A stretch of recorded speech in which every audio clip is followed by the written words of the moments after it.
Adventure waits for nobody, so rally up the crew.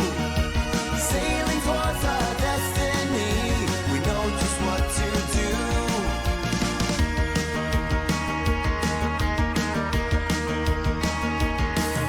Protecting all through strife and storm, team guardians defend. Their mission pure, their promise sworn, steadfast till the end.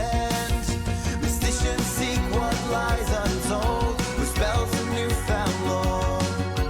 Lighting paths and opening gates to magic's very core. Raise the banner, let it fly, united we stand tall. Our spirit bold and our courage bright, to answer echo's call. Adventure waits for nobody, so rally up the crew. Sailing towards our destiny, we know just what to do.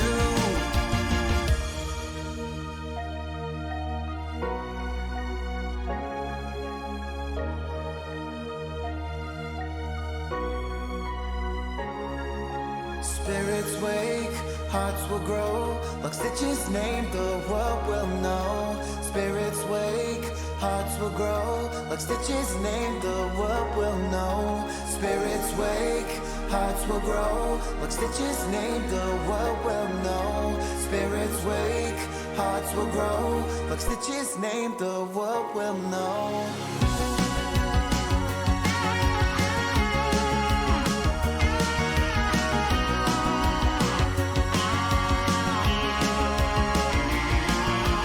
Raise the banner, let it fly, united we stand tall.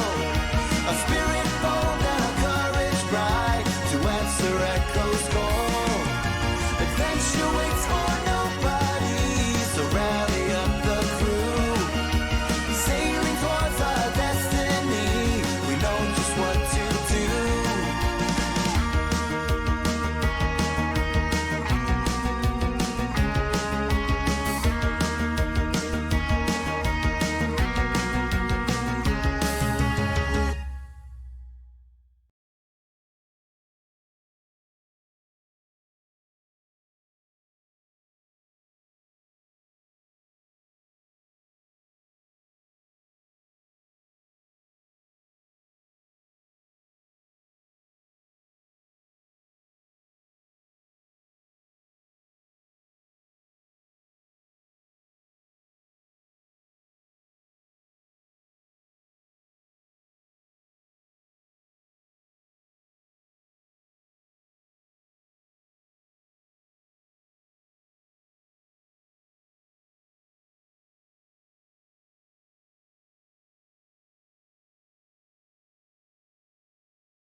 Oh boy. All that for nothing. All that. Nope. Nope. I'm not repeating it. No. Everyone gets to suffer. All right. So round 2, we are in the Sanguine Sands. The crew today is out there protecting, or not protecting, but figuring out how to measure the magic in the air, try to figure out how to like calibrate our tools so that we can start really digging into the researching of what's going on. Nyx and the Order have asked us to help them find the oasis, but as of right now, we can't even figure out which way to look. We have no idea how to do this. So, that is what today's crew is out there doing. And with that, oh, also, just a little thing, tiny thing. Katori has asked the crew to look out for any signals from local treasure hunters. There's a specific crew that might be able to help them out. And with that, I will introduce our 5-person party today.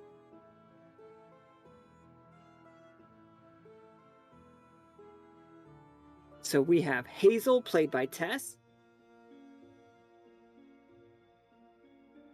Now I can't hear anybody.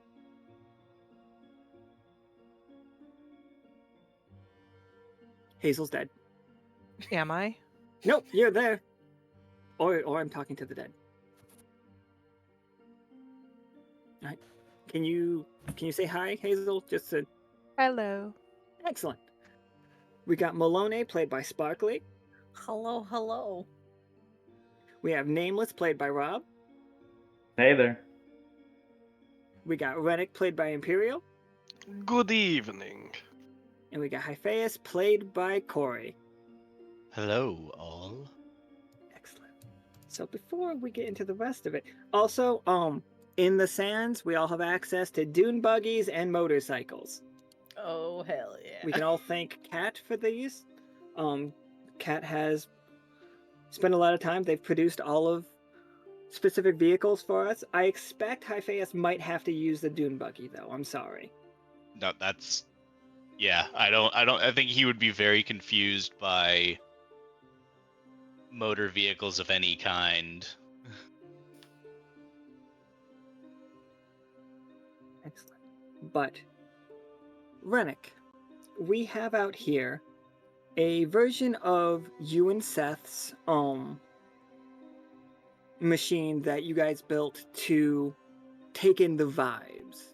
We have one at the crew and at the we named it something. What did we name it? Do you remember? Hold on. Where's my notes? Nerd. I know what you're talking about, and I don't remember. It was called the Hijack. Yes, that is what I called it. Excellent. So we have a version of that out here. That was the thing that came to my mind of a thing that we might bring out to try to get a reading. Sure. But we're in the middle of the Sanguine Sands. Couple things that you guys notice without having to do any rolls. Firstly, the sand packs itself very tightly whenever we drive over it.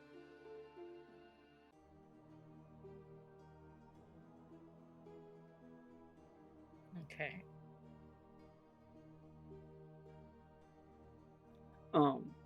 It packs very tightly as you drive over it. No matter how hard the wind is blowing, it doesn't really blow into your eyes. The sand tries to stay together as much as it can. So obviously you get some sand on your shoes and stuff, but if you keep walking the desert, it will fall off of you. Also, you've been told multiple times, don't take any of the Sanguine Sands outside of this area or you will gain the tag hunted. You are still very much in the area, so you can gather up as much as you want. As long as you don't leave this side with it, you're still fine.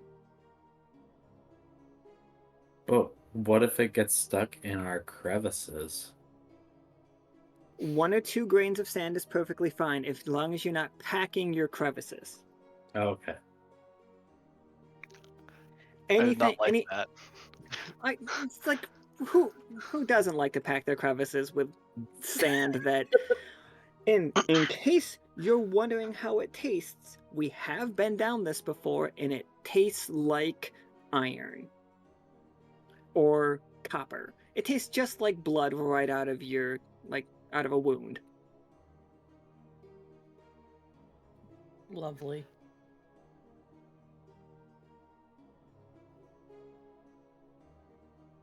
But how would we all be researching it? Like, what area of research would you be interested in? Because this is just the beginning of the game, but I'd love to give you guys some information for it.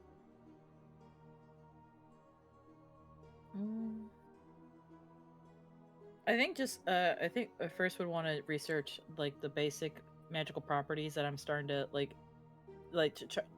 basic overview of the sand properties, magical properties and whatnot, coming off the sands in the surrounding area, because different areas are probably going to have different feels to them, if that makes sense. Absolutely. What do you have your tags in front of you? Does anybody need their tags before we get started? Because I do have them all. I am prepared. I have my tags.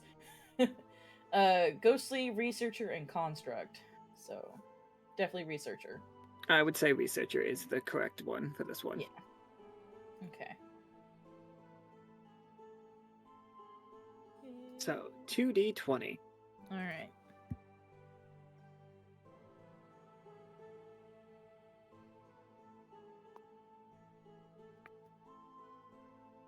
Oh, 18 and a 14. That's really good. Okay.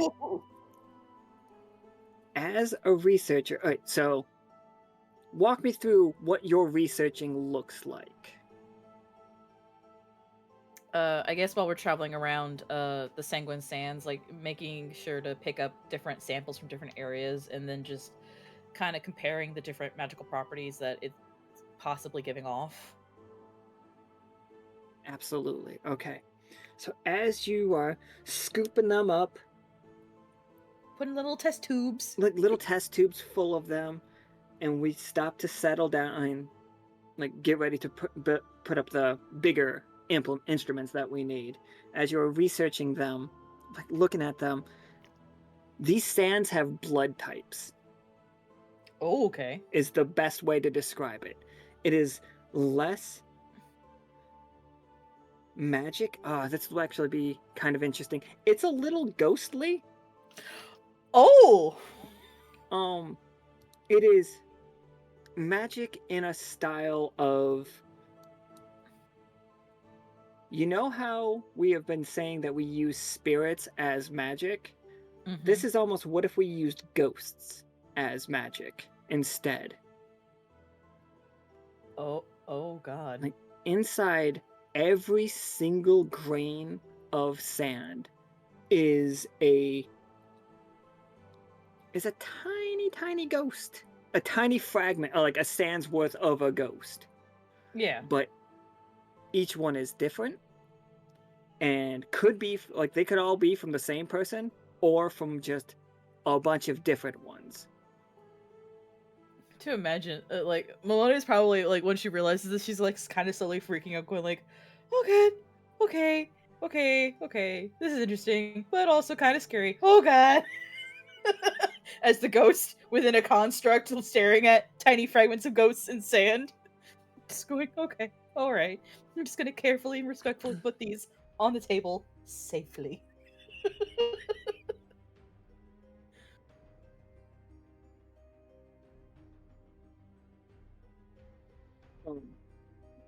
But you can see in the red sand, it does appear that like blood types do seem to coalesce. They do seem to pool together. Okay. So, you know, it's that whole blood type personification type thing. And each type is a... I don't know if we have regular blood types, but I'm just going to say it. We got A, we got AB, we got Bs, and we got Os. I'm sure we have a bunch of others, but this ancient culture here just has those ones. Because you rolled an 18, I will tell you that one tag from each of those type. A is hostile. Okay. B is passive. O is curious. And AB is just 3 question marks. Okay, so... Okay, yeah. Thank you.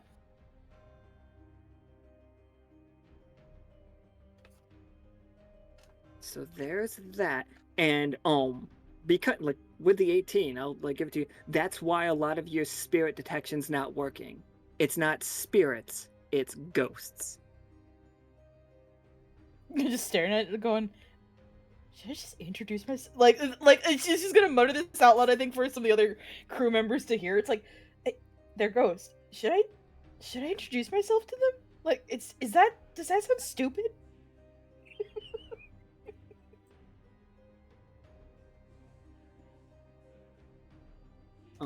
Hyphaeus, are you near Melinoë while this research is being done? Probably. I think Hyphaeus is definitely trying to look into the relationship between the environment and any organisms that potentially live in this environment? Oh, absolutely. Give me what a Hyphaeus' tag? This would be with ecologist. Yeah, this would definitely be ecologist for sure. Give me 2d20. Okay, so a tough choice. You see two different creatures out there. You see one is a sand shark. This is what they look like. We saw them the other day. It's just swimming around in the distance. Its dorsal fin is popping up through the sand, moving very easily. Or you see one of these little guys. Ignore the backpack. This one doesn't actually have the backpack. They are tiny. They're called Jabras. They're basically what if Jerboas had very human front hands. Which one of those would you like to study? The Jabra. Alright, sorry, Sand Shark. Alright, so you see the Jabra, like, digging through the sand, very easily digging through the sand, almost leaving no hole from where it, like, dives in, and then it pokes its head out with, just a mouthful of little beetles. The beetles also as red as the sands, but you don't see any of those up at the top. None of you have even seen a single one driving through, kicking up sand. No beetles, but this Jabra knows exactly where they are. It just has a little snout going in the air. But if anybody carries food on them, this Jabra will be coming closer to everybody. They are adorable. So far, we know them as friendly. Does Hyphaeus count as food? I don't think it wants to eat the corruption, but I meant a mushroom. No. I mean, it can sniff you. It's after bugs, though. They eat bugs. And a lot of them.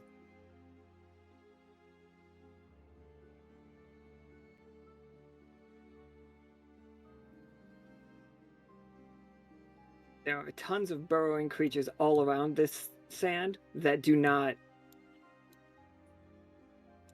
It is harder to guess how many living things out here than you might think. It's like, oh, desert, nothing is here. Under the sand is teeming with life. And not just the weird ghost sand.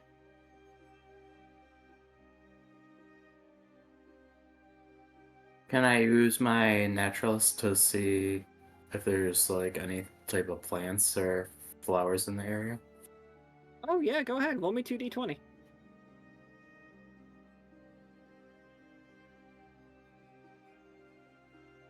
Yeah, absolutely. With a 19,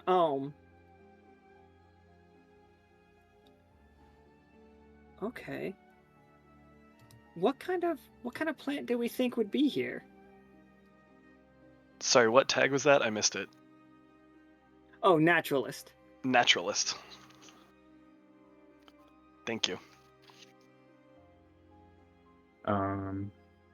Would there be like a type of like cacti that siphons up the nutrients from the sand? Absolutely, like a blood cactus? Yeah. Yeah, okay. Of all the tokens that I don't have, cactus is kind of a rude one. Got beetles, though.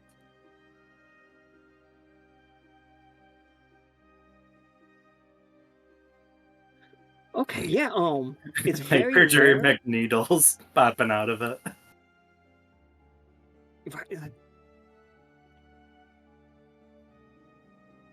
Absolutely, Nameless, as you come up to this cactus with, like, hypodermic needles coming out of it that definitely look a little bit fanged, and she's like, oh, that's neat, and it swipes for you. Like, with a 19, you were watching out for it, because obviously you're a naturalist. You know what to look out for. but it feels like the arm of this cactus is trying to hit you.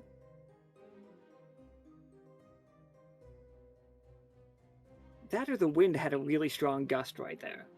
But you know better. Yeah, like Venus flytrap / cactus with needles. Exactly. But yeah, it's. Do you? I don't have a token for it. I'm so upset about it.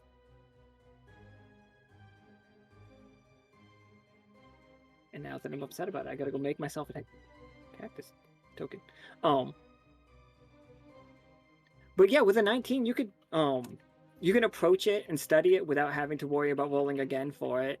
Do you cut it down? Do you just study it? Yeah, I think I definitely would take a piece of it to hold on to for studying it.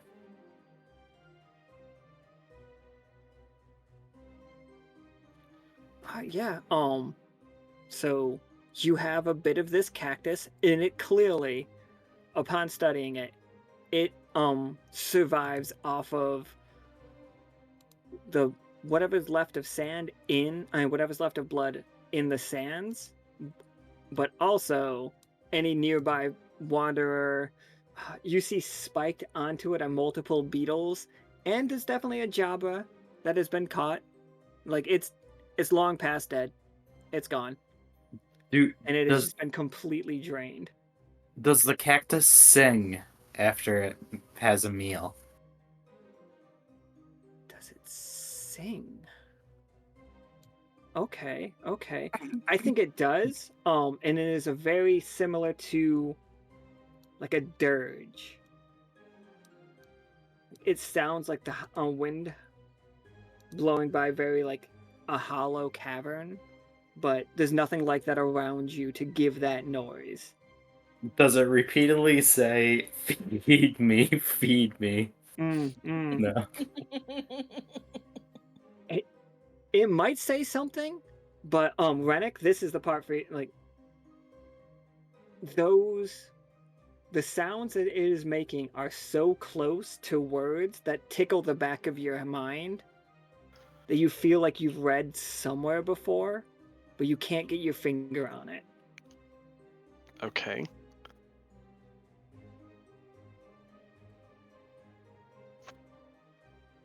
Interesting. Now we have cactus that are trying to eat you guys.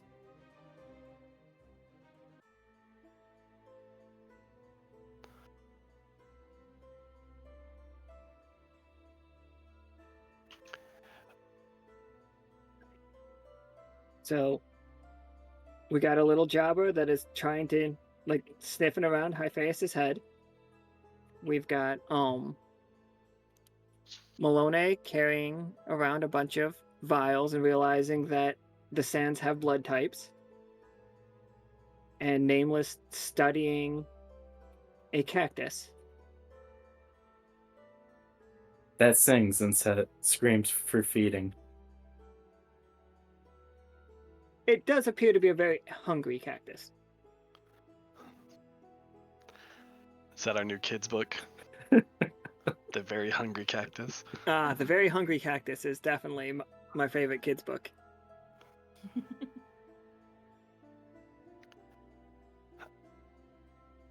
Renic would also like to study the sand. I mean, he's carrying around a sword with a literal hourglass in the hilt that changes the type of sand that's in it all the time. So, Oh, absolutely. he's trying to figure out, like, if that is one of the samples that he can see, and if it is, what it means, or, like, what it corresponds to.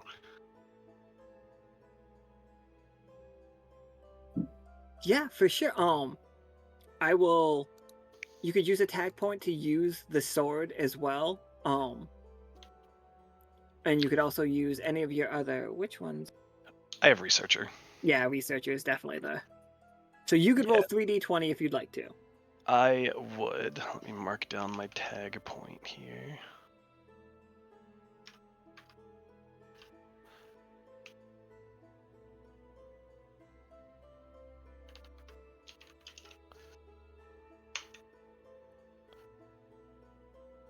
Well, Hmm. I used researcher, right? You did Yeah. use researcher, yep. So I can upgrade that to a failure as opposed to a critical failure with math magician. Right? Yeah, Isn't that how we decided absolutely. that works? Yeah, math magician can still do that for sure. Which means that you turn it from that 1 into a. It's going to cost you a tag point to do it that though. Yeah, that's fine. Okay. So we'll take the 15. Math. Just Math's writes great. it out in the sand. It's like, what specifically were you researching? What is the direction that your research would have taken? So he knows that. Have we figured out in character what the different types of sand refer to or like correspond to? Vibes. It's 100% vibes. This one, absolutely, you do know. I'm sorry, I kind of forgot the direction we were going because the 1 threw me off for a second. You have seen your blade turn the sand in it turn into this, and whenever it does, what you feel is the heart universe. Okay. When it is this red, you know it's going to be bloody. It is going to become violent. Great. Whatever turned this sand red was an incredibly bloody affair. Mm-hmm.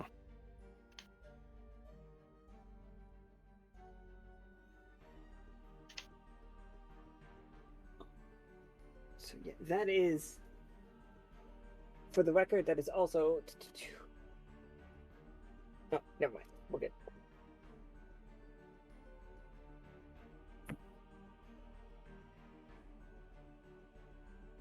Violence. While you all researching, Hazel, did you have a way that you wanted to research, or you just here for the ride? Either one. Like, if you want to look into stuff, for sure, go for it.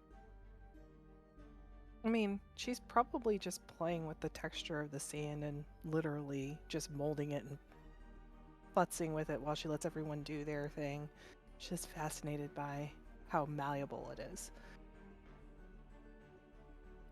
As you are building up whatever you build, if you look away for a moment and look back, it is already trying to flatten itself out into just smooth sand on the ground. As soon as you are done touching it, it tries to go back to its neutral position. That's not normal.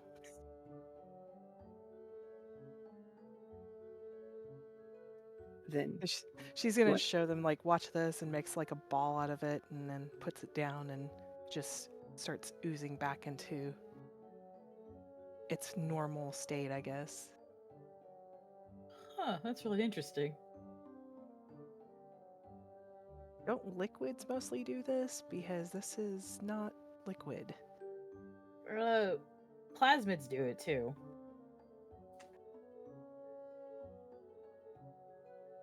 Should we say that this is more like a plasmid because it seems to have sentience of some kind? I mean, from what I figured out, each grain of sand is a fragment of a ghost. Like how magic is spirits. This is ghosts. She just points. She just throws her arms out. It's all ghosts. We're standing on ghosts. We're touching ghosts. Oh my god, they're all ghosts. So what we need is an exorcism. The desert is haunted. The desert's haunted. I left my nun outfit at home, so I cannot help you there. Oh no.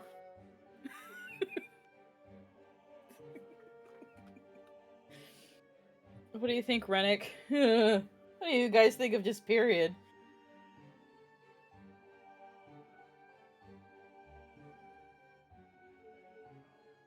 It is certainly a curious phenomenon, and not one I have observed before. Oh, I just thought of something. So, with all the gashes that's in the skull, like the magic that comes from my ghostly form, like the actual ghost energy that I have of my magic and everything, is that reacting at all to the sand if I actually like bring it close to like when it kind of like flows out a little bit? You can roll me ghostly and we can see if it works well. Okay.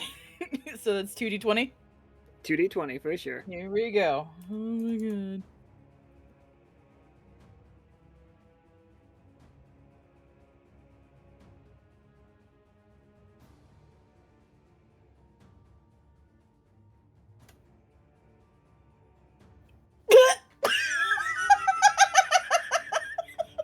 Such a good roll, and then no. Not great. When you try to reach out, it's like you're trying to possess the ocean. You know what I mean? Like you are Oh. a drop compared to what must have been hundreds of thousands of people. So is it kind of like trying to scream in a cacophonous like room, like an arena? Yeah, Kind of like that? nobody can, like you can't pick out a single voice. It's all just rhubarb, rhubarb, rhubarb to you.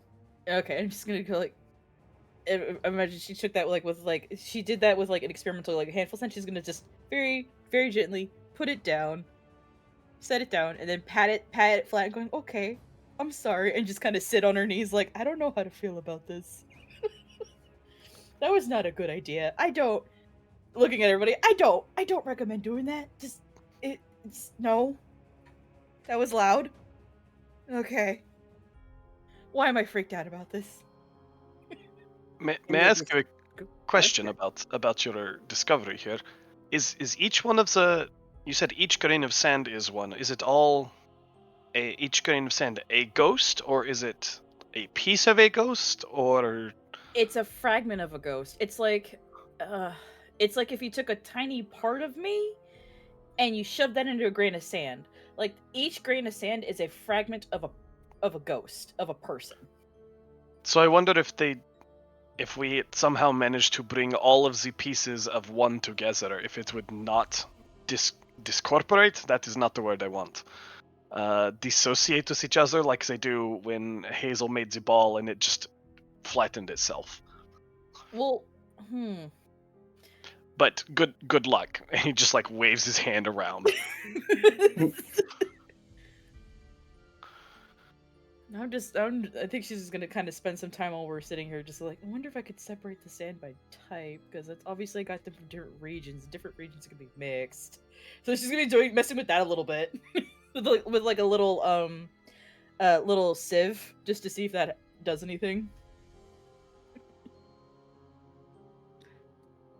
While you were doing that, in the background, you see flares going up, like trying to get, like clearly trying to get your attention.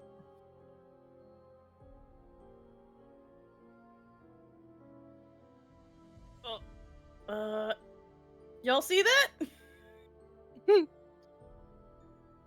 Well, I clearly assume we that gotta is go for check us. it out.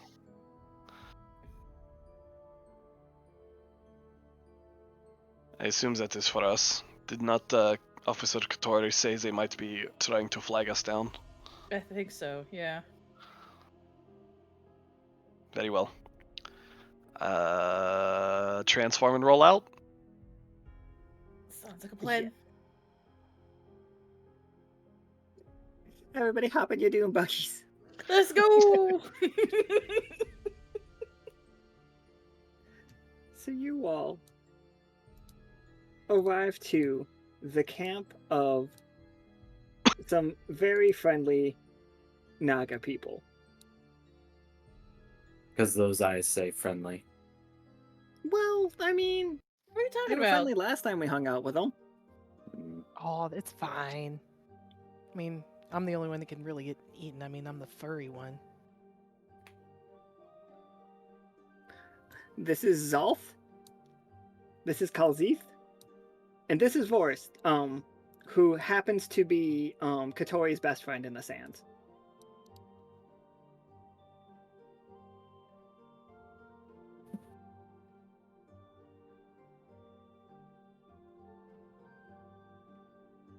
Did I not move this scene? Oh, there it goes. Oof. Yeah, it goes. Yeah.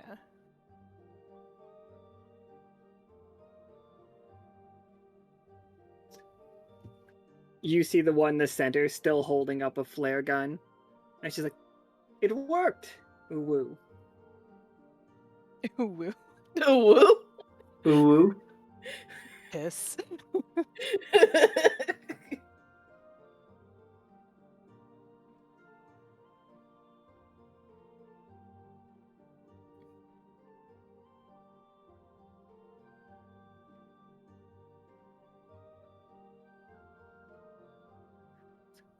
Hello, we saw that you called. Ah, yes! You must be the Lockstitch. Do you know Katori? Yes, you did tell us to expect flares from y'all if you needed any help. I've been breaking down the language tomes that we have found, and it led us to some very interesting discoveries. Ooh woo.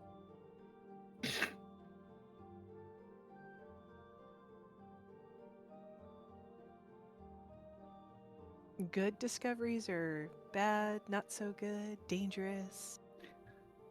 It feels like a completely intact temple underneath the temple we discovered the other day. Ooh woo. Ooh. Completely intact. That does bode well. Makes you wonder what's protecting it if it's completely intact. The one in the center is just like this, and holds up a sack of sand that is thrashing around inside of it. Every once in a while you can see a spike of sand go for the Naga's face as he holds it at range.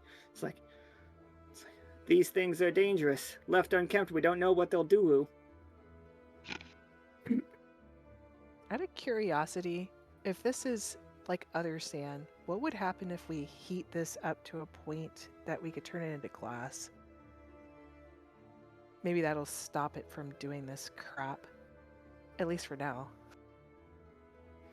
Vorish puts their they have hands, they do not have legs. They are snake-like but with shoulders and arms. Vorish is just like, we haven't tried to heat it up to any significant amount. I'm unfamiliar with glass making myself. Ooh woo.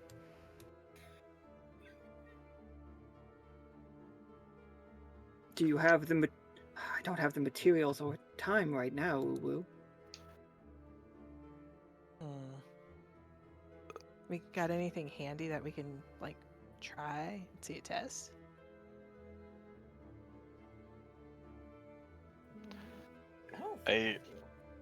We might be able to, but we should be careful. Normal glass is made from inert silica sand. I hesitate to wonder what the composition here will do. Oh, let's either let liquid sand try to stab our friends in the face and potentially deal with more of it in the temple, or find a way that we can neutralize it.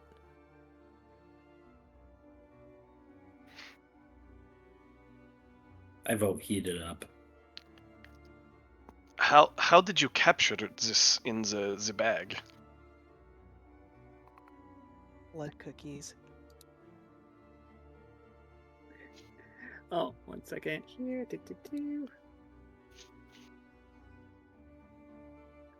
Like Zalf, the one holding the bag, is just, well, it took a little work. We saw them come out. They don't combine very well with the rest of the sand on the outside. These ones seem to have come from the temple itself, ooh-woo. Ah. And So they wait. keep them. Go ahead. I was gonna say, so we know that they're ghosts from what experiment was done. And Ghosts! Ooh-woo! Yeah. The little sand No, grains. no, It's like we learned that they weren't possessed. haunted. They So- said that they weren't. They explicitly said, "Ooh woo," that these sands were not haunted. Ooh woo. Oh, they haunted Uwu. I'm gonna take the Super time haunted. to take the time to explain. Like, okay, so like the deal is that each grain of sand is a fragment of a ghost. So, and it kind of explains. So, like each different type of like the sand is also kind of like gone to like blood types. So different blood types have different personality traits. A is very aggressive and going and so forth, so forth. So she's gonna be like, I wonder if like this is just a highly aggressive version of A. Looking at the bag, just trying to spike it, spike at us. Oh yeah. If you spend attack point, you won't even have to make a roll for it. I could just tell you the type of blood that it had. That the bag is. Yeah, I don't mind spending one. Absolutely. The bag they are holding is A. All of the sand around you is B. Question on the blood thing. Does positive and negative play a factor in this? They do appear to repel each other. Like the A cannot become more in the presence of B. It doesn't get to soak it up. Like Hyphaeus, I think you more than anyone can see that they are not. It's oil and water. And is there like an O type as well, where like you have the universal donor? Yeah, We do don't have know and then the O the type. and the universal taker, which would be like what, B negative? AB positive is universal receiver. Okay. That's my blood type, in case anybody's wondering. My blood's a slut. You or I take it from everyone, but I don't give anything to anyone. that just makes you greedy. It makes me very greedy. Everybody announce Everyone's your wel- blood type if you know, just so we know. A positive. A Okay. positive. A negative. I'm an AB, but I can't remember if it's positive or negative. I was ABs can give to each other. ABs can give to each other. Giggity. AB can give to me because I'm AB positive, but I'm AB positive, so I can't give to anybody else unless you're AB positive. Ooh, I'm look at very this selfish. exclusive! Look at this I feel like- exclusive club you're part of. It feels like Look we're at this playing exclusive- Dr. Mario with this shit. Match the pills, kids. That's what I said, Cole. I'm a slut. Slut blood.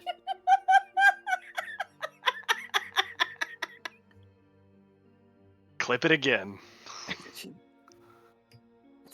It's what I do. I'd learned that we had a God, off topic, but 6th grade in my science class, we all like pricked our fingers and like did the blood test, and then we did it again later. 6th grade was weird for me. I don't know. And about then you shook guys. each other's hands and made a promise. Made a blood pact. One kid like pricked their finger and they wouldn't stop bleeding, and they passed out in the corner, and they hit their head on the windowsill, so they bled all over the place. Oh no. It was a wild day. Oh my god.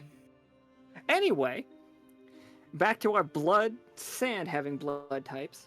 But yes. Okay. So that's actually helpful to know, because that gives you a way to work against whatever it is that you're facing. So now you just have to figure out where to collect certain blood type, sand type in this case. That's gonna take a survey team to survey most of the desert to see where more or less certain blood types coalesce and everything. Well, we have B on the surface, right? Yeah, so we should probably try to So maybe Take a Take a bag few of ba- B. yeah, take a few. and say, Ooh. take this. Ooh, packet Because, sand. Ooh, packet sand. Hell yeah. we literally have to put sand everywhere now. Thank you. Does the composition look the same? Does the composition? I think Like darker, lighter. Is it more like congealy, wet sand? let me introduce you guys to questions I wasn't ready to answer today, but Well, think about who you have in this game. Okay, so I got 2 notorious note takers at least. So, all right. You guys tell me, can you tell by on sight, or is it a much more like in-depth process? I would say smell and color. Okay. Like if this sand has been locked away underneath an untouched temple, it's been not exposed to elements outside. It would have a little bit more of a blue hue. And it would probably have a certain smell to it, I would think, too. Mhm. That would be my guess. Whereas the surface sands, it's more aerated, it's been exposed to different environment. It's It would al- yeah, it's it'd also not be- as I guess Potent, I'm saying. concentrated would be probably the best phrase for it. Mhm, mhm. so definitely also a texture thing too. Yeah, because like if Hazel's making it malleable to a certain extent and it can go back to its state, this is staying together, trying to jab the eyes out of our allies here, and anything that gets near it as a defense mechanism, or because it's so negatively charged, like the slime in freaking Ghostbusters 2, we need to find a way to make it positive.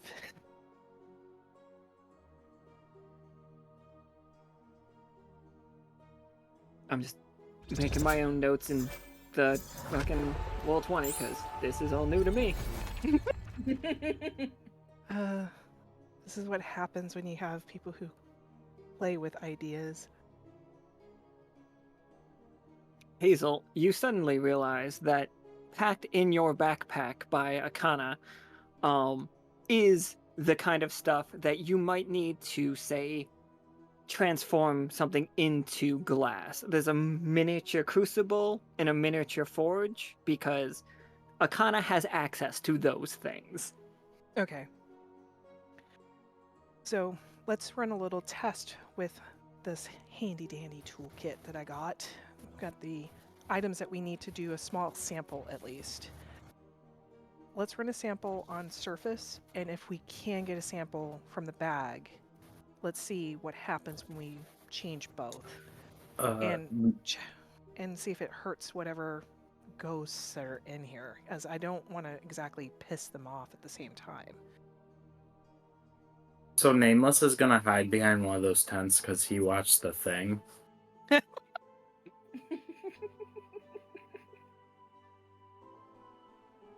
Hold this for me. Melinoë's gonna hold it. It's like, okay, I'm the one with the construct, buddy. Let's go. Let's go. Let's go. All of the Nagas put on safety glasses. Yeah, they would need that. Safety first. Ooh woo. Yep. Every safety first. Don't want to blind anyone or hurt anyone or have an explosion. Renic, you taking notes? Always. It's like, who's gonna pull the lever and be Kronk for this? Okay, so Hazel, the only one of your tags that I think is like, I think spy, and you could use your department tag. You could probably use seam guard, but it's gonna be trickier because that's not one of the science ones. Right. So, if you can get 2 dice because you're using the equipment given to you by Akana, which allows you to use your spy tag for that, no problem. Okay. Does anybody else want to give Hazel any help? Where are the nerds at? So since I have researcher, I think construct is probably good for a safety thing because it's like, okay, I am mostly indestructible for the most part. This is fine. Just use me as a giant piece of equipment. Do we, Here, you given push the button. I'm research just kidding. Go ahead. with the research that we did, do we know what like the sand is typically made of? With the research that you all did, I think you can all deduce, or at least have a working theory, that this sand used to be the bones of people. Okay. Or at So least, given- like, the red sand. Okay. So Given- if it used to be the bones, can I use forensic expert to assist? Absolutely. And Given Renic, do you have another name? given the composition, I think we should only heat it up by varying degrees, and he spouts out some form, so I can use mathematician or mathematical. Oh, absolutely. Okay, so Nameless is the only one not helping. So go ahead and roll me. You can roll me, Hazel, You can either roll me 5d20, and if you get a 1, it's going to be rough, or you can roll me 4d20, and a single 1 gets ignored. I'll do the 4. All right? Just so you know, 2 1s, though, just means it's fate that everything's going terrible. Yeah. It was not, it was a Well. natural 20. That is... Okay, so is- do I get to count all of those tags for take note? Yeah, absolutely. Okay, so I had Forensic, spy, forensic spy. expert, mathematical, and construct. Absolutely. Okay. Alright, so in the crucible, as you are melting this down by varying degrees, sorry, which sand were we doing first? Because you can do A and B. We have plenty of both right now. We're gonna try B first. Okay. As you melt down B, the entire area, it smells like people are bleeding all around you. It, like, your noses crunch up in that way. It smells like fresh blood. And there's an air of absolute sadness. Just the feeling that you are helpless, you are going to die, and there was nothing you could do to stop it. That is the vibe that you are getting. Like, you're not strong enough to keep moving, so you accept your death. Like, the people before you did, I died. Anybody who tried to fight, it was useless. It's like, this is the fate that you have accepted. This is an accepted sadness. That is what B blood type is. As you pour it onto a sheet, it automatically becomes almost mirror-like. And looking in it, you see reflections of faces. But you rolled a 20, so I'm going to give you some of these faces. A lot of them look like sheep people. Just a huge, like, row of people waiting in line, waiting to be killed. Lambs for the slaughter, in other words. Lambs for the slaughter is exactly it. Okay. And they knew they were going to die. The Now, depression sand. Yeah, exactly. Ooh. it's like, what if your bones, I mean, what if your desert was made of bones of the sacrificed? You know? How does that make you feel? He's like, yeah, like, let me just everybody sit down and have a little read about it. None of you can put a finger on, like, the culture that must have killed this many people, and you all see it because you all work together. You all, except for Nameless, but Nameless can, like, still look in and be like, yep, that's how that works. Nameless is the quote-unquote supervisor at this point. Yep. I have the white hat on. Just give him another tag. It's just He's just supervisor. there, like, in case we die, he can collect the life insurance on us. Yeah, no, exactly. Like a supervisor. Yeah. But, like, It's almost like None we're of you- looking to the past as like a window. exactly. But Hazel, this is your world. You were from this world.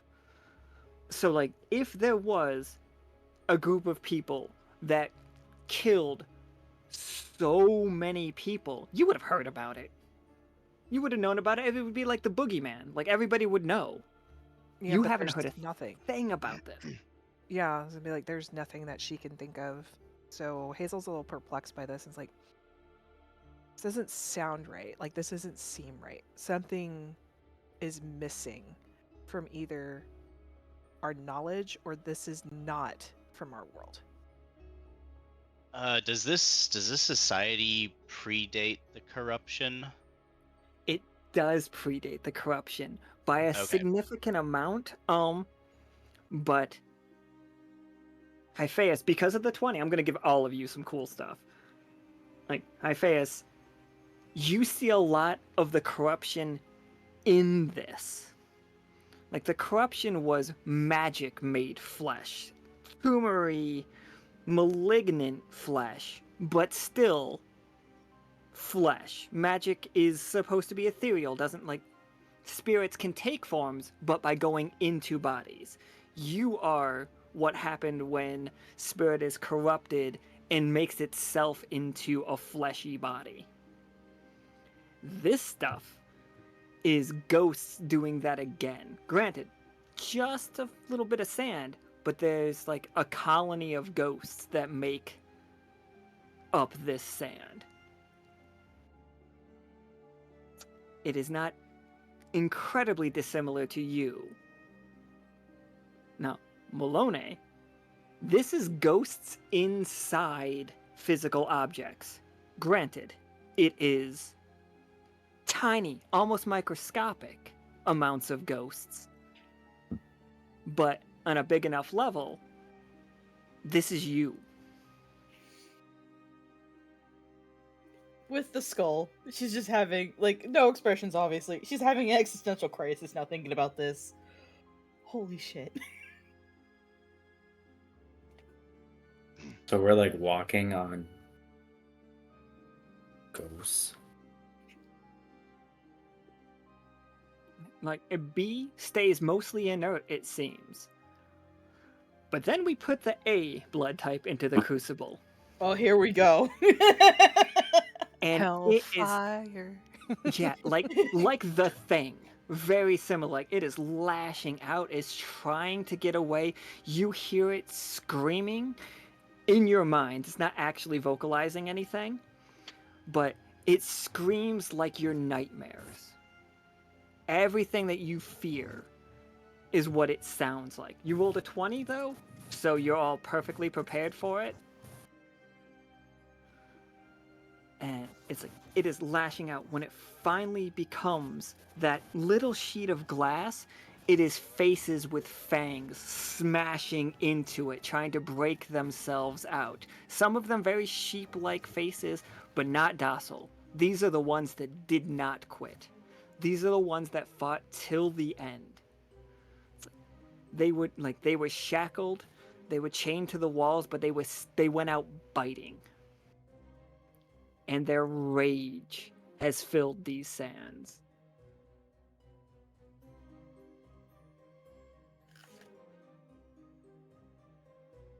So it is, I don't is know it what like, the O-type blood is. Well, no, I do know. I do know now. So is it like every time, like, you can like look away from the piece of glass and then like look back and you will continue to see these faces, or is it like kind of it's only once and then it goes back to being glass? Oh no, this is like going to be a constant thing. These shards of glass that Hazel has created is you are looking at ghosts. They are trapped in that glass the same way they were trapped in the sand. Okay. But It's now not they enough can't. of a single person to like communicate, but I can give you the vibe. Sorry, Nameless, what was that? But they can't like move once it's glass, whereas before they would try and bite you, right? Exactly. They could control the malleable nature of the sand. They cannot control the solid nature that is the glass.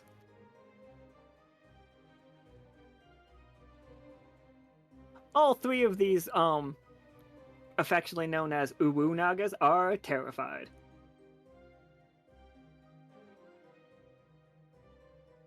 Now we know what we're dealing with. I would say I'm not exactly happy about it. No, but No. the truth. Oh. Ugh. This is no, that's not good. It's not good. It's not good. I don't like this. I really don't like this. Oh god.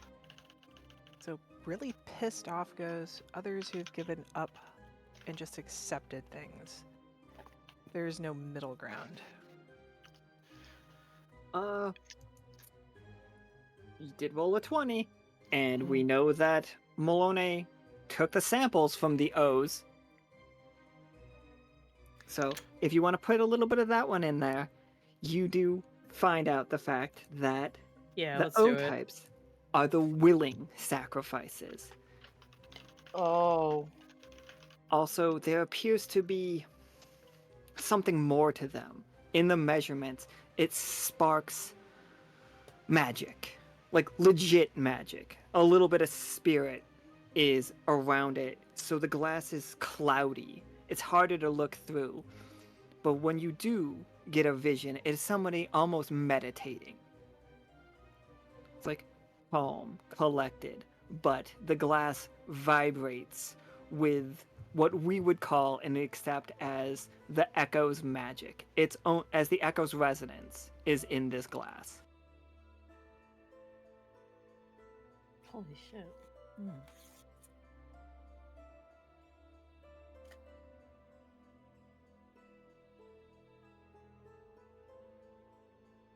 And that is what we get from turning this sand into crystal. Oh, sorry, go ahead. Somebody was saying something. This answers a few questions, but raises so many more.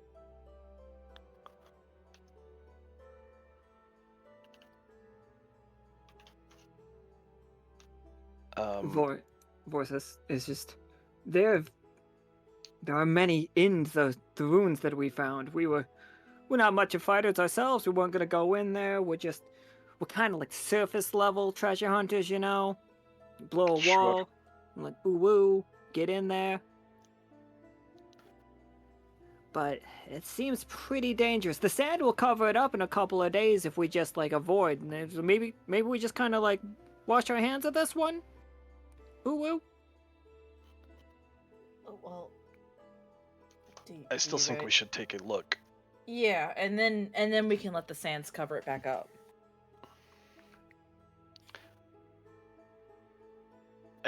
So the ruins that have been uncovered don't move, right? They do not. Okay, even if they get covered back up, they can still be dug up again. Yeah, if you mark it down, they do not do that. That is going to be a very funny thing that there's going to be an ongoing joke, but now that Renic has made a point of it, let me call it out. The treasure hunters do not mark out what parts of that they've searched so that other treasure hunters will accidentally find empty treasure. That is what they want. That's fine for them. We are going to make a mark on our maps so that we can come back if we decide that there's more to be discovered here. Absolutely. Let me get like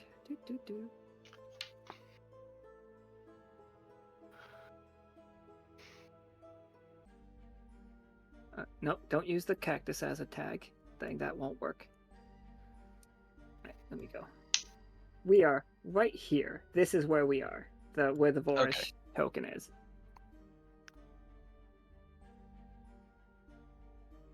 It is that little tent city. It is the same city. You can see, there is like a destroyed ruin right next to you that had somebody used an excessive amount of explosives, and then like it looks like somebody might have punched a hole in them and probably destroyed ancient relics in the process. But otherwise, we're doing good. This one's new. This one they just uncovered, though. And you said underneath this one is a completely intact one. Completely intact. Stairways and everything. I feel like we should at least take a look.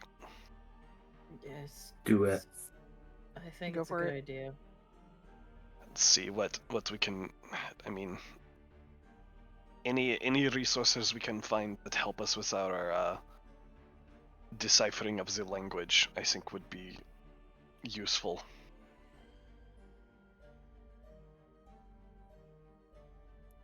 Am I just out of line here? Feel free to tell me. That is No, 100%. No, I think it's a good idea. I'm not gonna lie. Can we just kind of retcon that in the past Melinoë has shared the kind of runes that with Renic that make up her binding to the phylactery, kind of going like, and basically her going like, I kind of want to see if the runes that I have are related to anything down there, because this is too creepy and too similar to what I am, and gestures to the sand what they are. If that makes sense, like, is it a little bit selfish, maybe, but I kind of want to figure out what's going on. Certainly, I understand. Yeah. We would also like to get to the bottom of this.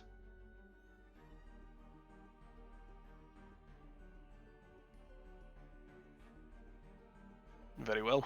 I think our way forward is marked. Unless anyone else has objections. We're Hazel, gonna wait you've out been here quiet. if Uru don't mind too much.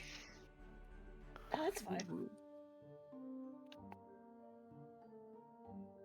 If you see anything, for lack of a better term, sparkly, Uru, Valuable looking. valuable, something that we might be able to turn a profit, Uru. I'm We sure would we have can to work share. something out. We will certainly keep an eye peeled. Thank you, Wu.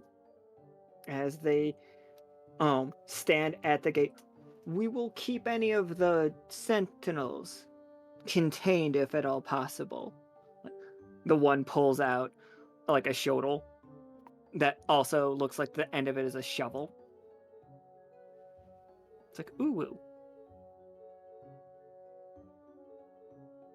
As you all enter this building, you are immediately struck with the fact that it has been completely buried for easily 1,000 years. And there is just some furniture remains. You see some pillows that have mostly survived basically being mummified by the sand. But the immediate sight of it tells you this was the scene of a huge battle. You see nicks from swords cut into the pillars. You see arrow shafts sticking out of something, out of chairs and other tables around the area. You see not as many bodies as would make sense for the sheer amount of violence that definitely happened in this place.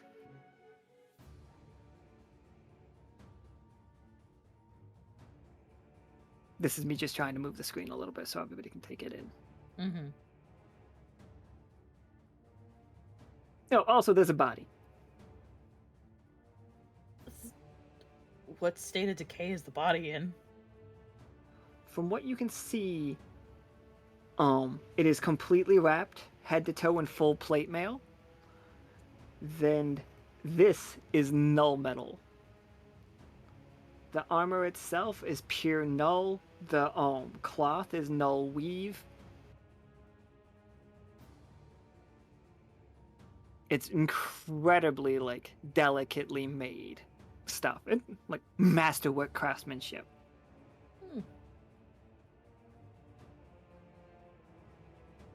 Gonna just very gently see if I can work off the helmet.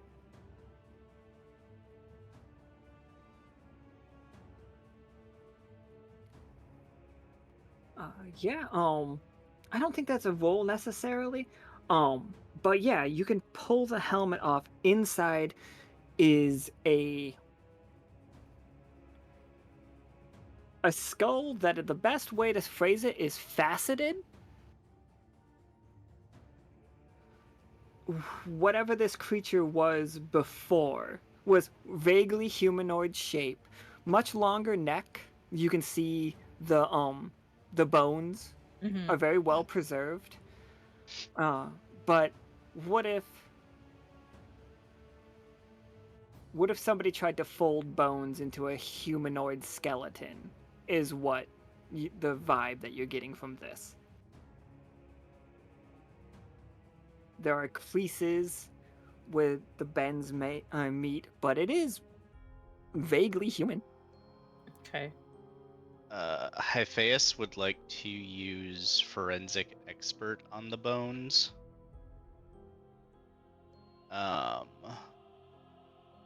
So basically the way that I've got it imagined for Hyphaeus is that they've basically got psychometry when it comes to bones and stuff. But he does kind of absorb the bone he's touching, or they're touching. And and they kind of want to get like see if there's any like memories or anything that they can get off of these bones. Yeah, absolutely. You're gonna have to pull the head completely out of the null if you want to do that, though. Melinoë did remove the helmet, but you're gonna have to like go one step further and like pull the head off. Yeah, that's fine. Okay, nice. Don't mind me. Well, you don't want to take the pinky instead? Hyphaeus reaches down and grabs onto the skull and just pops it off, and then it just kind of like fades into themselves. All right, give me 2d20. Let's see how this goes. Yeah, pretty well. 18 and a 17. Okay, all right. So, Can I upgrade that since Yeah, I've sure. seen Forensic Expert before? I'll spend a tag point and make that a triumph. for sure, yeah, absolutely. Okay. So, Renic, looking at the armor right before Hyphaeus pops it into their goo. Right before they pop the skull into the goo, you recognize some of the lettering along the armor. And it's old, but you've seen it before. Like specifically, it is the alchemist's writing. Oh And- God. Sorry. Go No, ahead. Covering this armor is words like phrases like "I will not bleed," "I do not bleed," "I kill vampires," "I'm immune from vampires," "Blood magic does not work on me." And like the armor all over it says these kind of words. And reading them, you fully, blood magic would not have worked on this person. Like, they are immune from vampires. As Hyphaeus pops it in their mouth and sees the fact that the head is fractured from a rock overhead that somebody made fall on this person. Wearing this armor, this person was completely immune from vampires.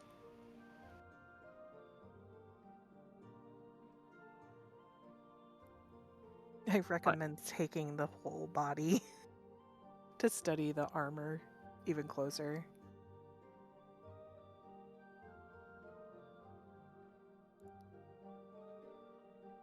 Yeah, okay. Let me. Humanoid, I'm gonna say roughly, because it's an alchemist, so the size is gonna be really bizarre. It was like a 7-foot tall person. Oh, Two cool, arms, my 2 height. legs. 2 arms, 2 legs, fully enclosed helm.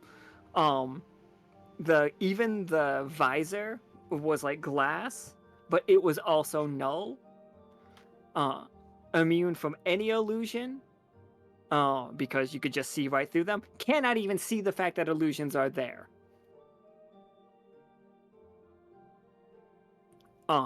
But yeah.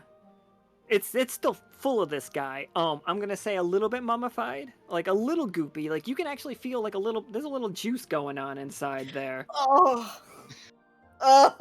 Would you like a Okay. martini? Over Oh, 1,000 years, but Hyphaeus is having the mummy juice now. No! I've worked so hard to prevent people from having the mummy juice. but the mummy juice burns. Hyphaeus. You're gonna take some damage. You're gonna take half of this because it turning into a 20 was just 2. So you take 3. Okay. It's just a little bit of indigestion. But this person was dedicated to eliminating the vampire threat before they died. They died believing what they were doing was right, and they were removing a wrong from the echo.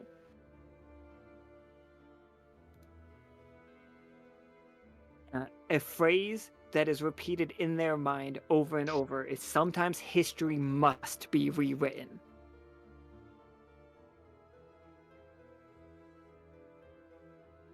Like almost a battle charge, almost a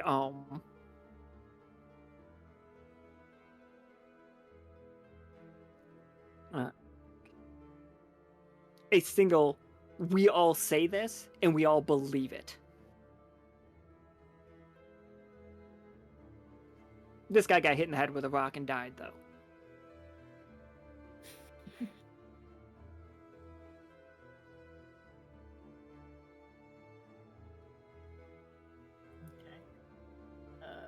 I guess while they're discussing that, I'll be helping, like, getting the body and the armor prepared to move. Like, just kind of like, okay, we're gonna put this near the entrance, so we just grab it on the way out.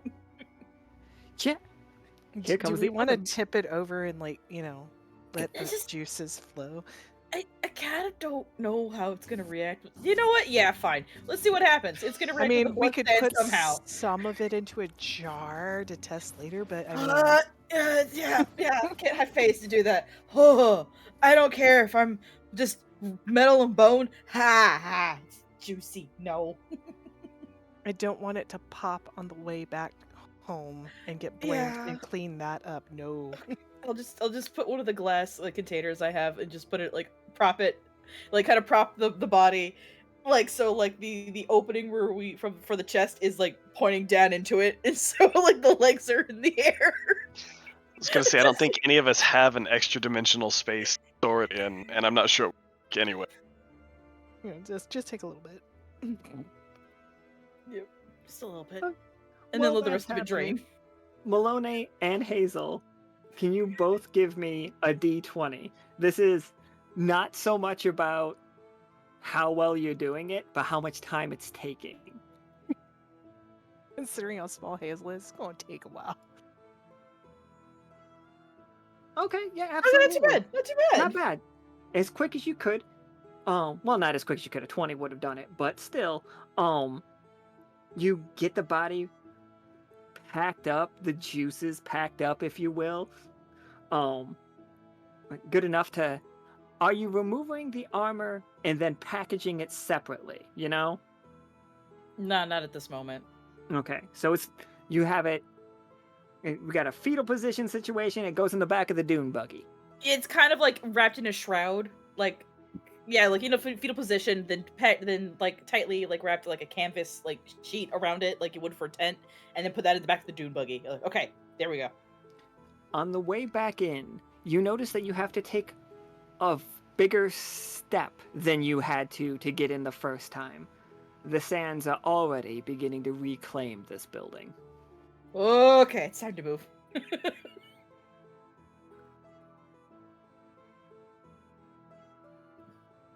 But, so, one body out of the way, this room full of the violence. You see arrowheads, ancient arrowheads with null metal tips. You see lances with null metal tips left behind, as well as null metal swords that are chipped and broken left behind. Do I see anything shiny? Do you see anything? Roll me a d20.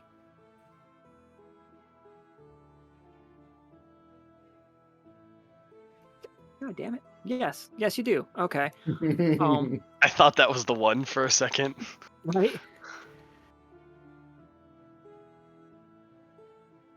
You see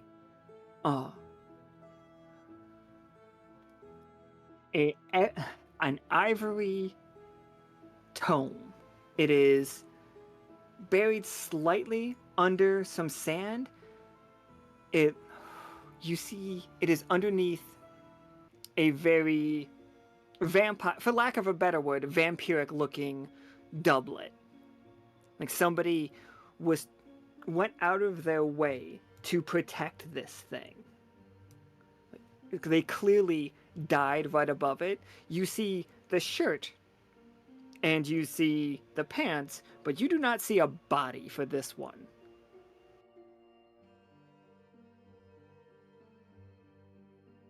Sure would be nice if I had someone that had like forensic skills or archaeology skills to like examine it for me. Did you Who, need something? us? Reports back to the group. Here's the tome. Let me just like real fast. So that is what you see in it, but oh, I grabbed too many tokens and then I reorganized them. No.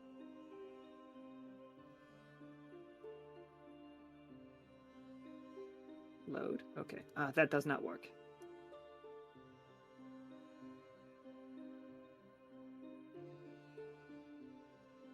Does that show up that we can all see it? Yeah, I can see it. This is the symbol that they were trying to keep safe. Now, Renic, it is a word, but the word's meaning has been taken out of existence.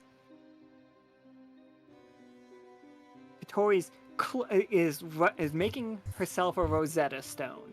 I'm positive she would have shared it with Renic. It makes perfect sense that she would. But I think it's going to require a roll to figure out if you know what that word means.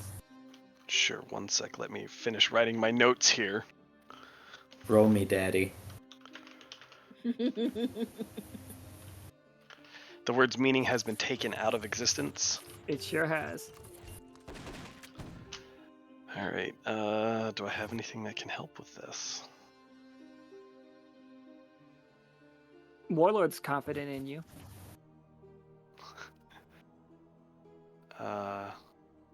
Oh, what is that? I don't know what that does. As long as it doesn't say red Plus one. rum, we should be fine. Yeah, I don't. What is the Mystician one? Mystician will, because you are part of Mystician, you can. For this, it would make sense, because your senior officer Sure. of Mysticians would have told you to do this. Sure. Okay. So let's do that, and I don't think I have. I mean, researcher I could apply to it maybe. Yeah, researcher could work. So that's 2 tag points. All right, let's give that a shot and see what we get. For sure. 3d20, right? 3d20. Hiya. 18. That would. Did it actually count as an 8? Okay, 18, 9, did. and 13. Yes. And one was on a 2 for a second and then switched. Right. But, yeah, with an 18, you stare at the tome for a moment, and then this means the bringers of but that feels wrong when you say it. The correct word that you would be looking for is the harbingers of. Oh, jeez.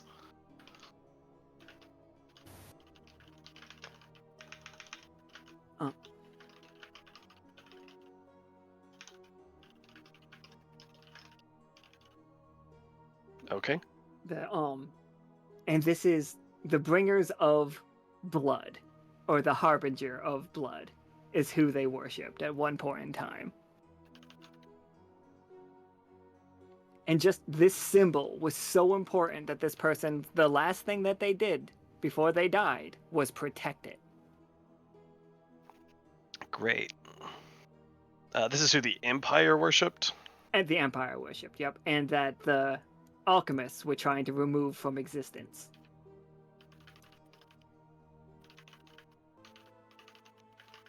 Fear the old blood.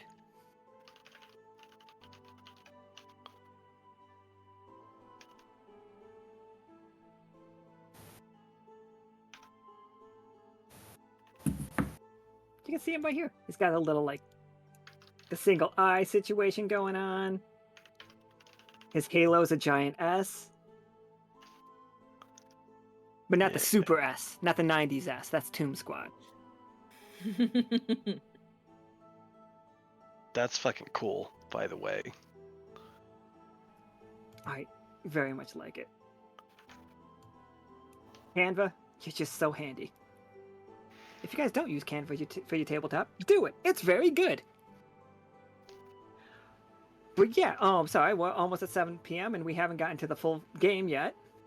I don't know, we're doing cool science stuff. We're talking about the vampires. I didn't think we were going to get this far in them. We're being nerds.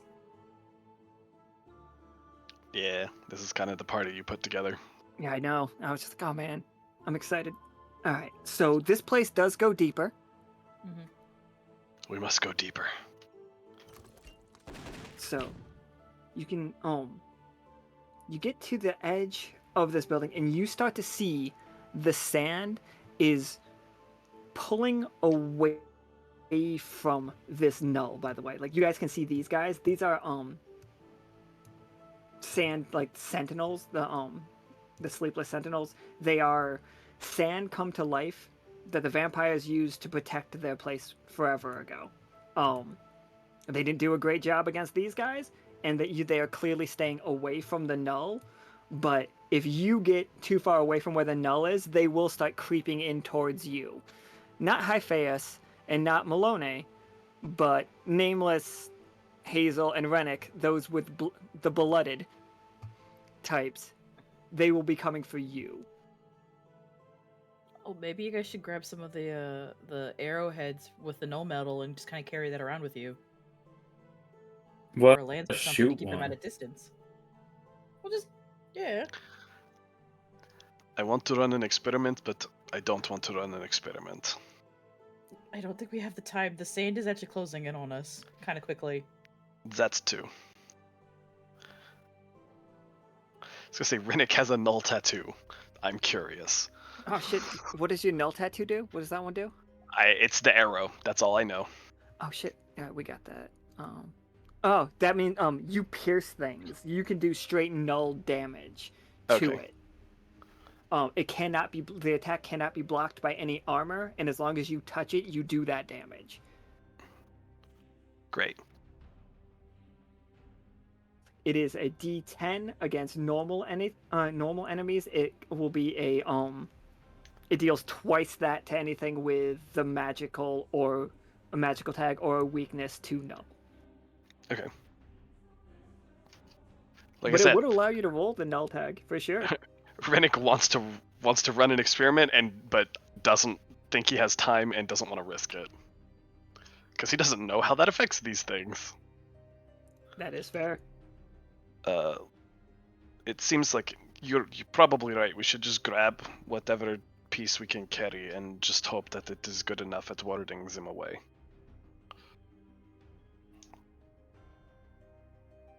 Yeah, without even you guys don't even have to make rolls. I already explained that you saw so much of it, so you three can just carry arrowheads or lances as though they are torches, and it will push these creatures back. They will give you a good amount of space. Great. So yeah, let me just get you guys into the next hallway. It's so red. The stones in the walls are also... No, wait. The stones are red, but they are not made out of the sand. It is... The stone walls are basically just stone. They have trace amounts of the ghostly magic for the same reason that, like, it's so compacted on it. But if you scraped it all off, if you gave this place a power wash, it wouldn't have anything magical going on other than the fact that it looks like a crazy Gothic cathedral buried in blood red Egypt. Mm-hmm.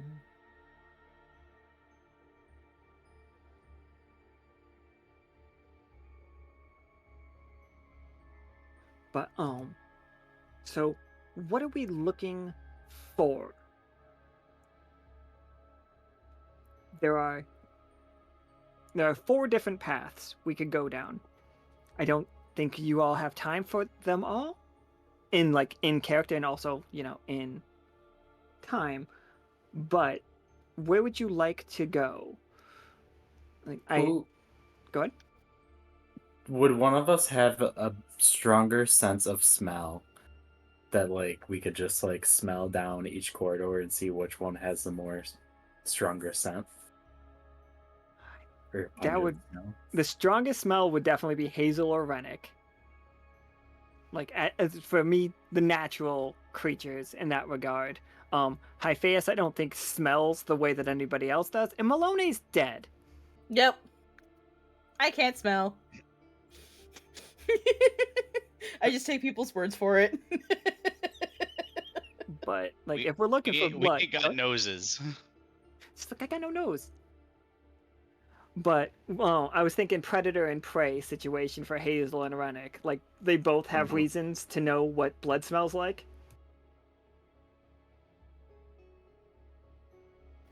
I suppose it determines what we are looking for here. Katori, our primary mission here is to find any more language things, which I feel like we just did, but it may be worth more searching, or whatever history we can find on the Empire, or if they are connected to this Oasis thingy.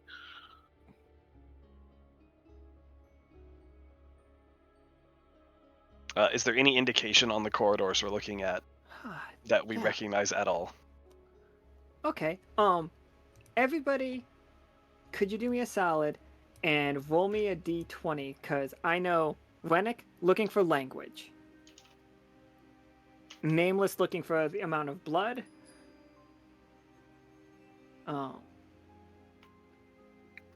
Hyphaeus, what were you looking for that we clearly found? Well, we have Twist of Fate up. Yeah. Hyphaeus, what were we looking for that you clearly found the opposite?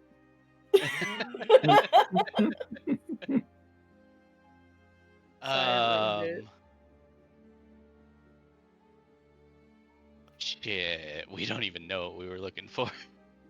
We were not expecting to roll a 20. I think, here we go, Hyphaeus. You hear the sound in the distance, deep underneath you, of, when a frozen pond begins to just stress fracture itself, whether you hear the popping happening? Mm-hmm. You hear that coming from beneath you, and with that are the Renic and Hazel and Nameless, because it's so prominent. You smell blood in the air, a large amount of type A. I'm just gonna let you know right now. There is a very powerful blood creature below you, working its way up. I don't think the little bits of null metal here are going to solve that. So be on your guards, I suppose. So, up ahead of you, Renic, you see carvings that you don't know what they are, but you can place, there's so many carvings, that might be a information repository, or perhaps a library, somebody might call it. If you wanted to get it burned down, you would call it a library. No. That's not what that is. It's an information repository. Excellent. The word library comes with the tag flammable.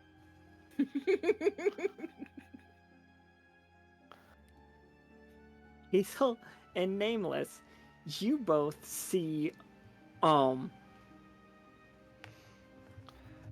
pool of blood coming out from underneath one of the doors. The door is barely hanging on. The hinges, the only reason it's still standing is because nobody's touched it in 1,000 years. But not just counting the pool of blood, there does... a smell of sweet wine is in the air. And Well, I want to.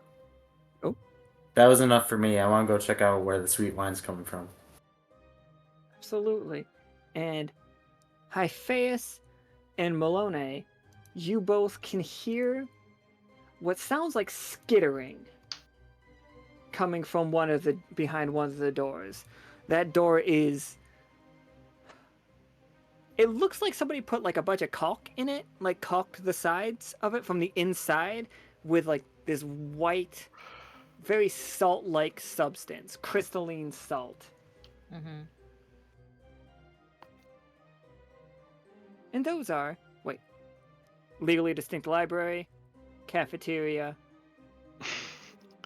White salty caulk. white salty thing, and yeah, and the fourth one is bad guy coming from the ground. Those are your 4 doors that you can choose. I like the idea of going to the information repository. That would be my vote. It is our primary mission here.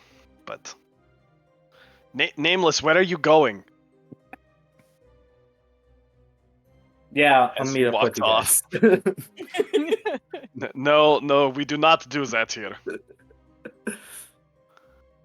Can't hear you. I'm doing it as hard as I can. I think Nameless makes our decision for us. As we're like, okay, well, the libraries, or the legally distinct library, that seems like a good place to start. And Nameless wanders off like, no, we're not splitting the party. Come on. To the wine.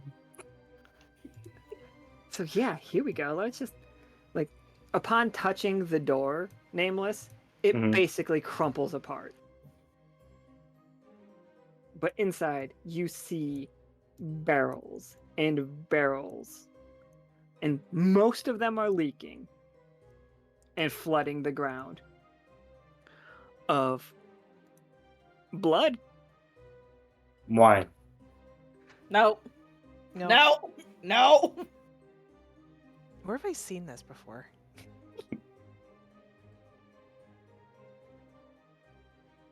And some of it does smell very sweet. Some of this smells very fruity.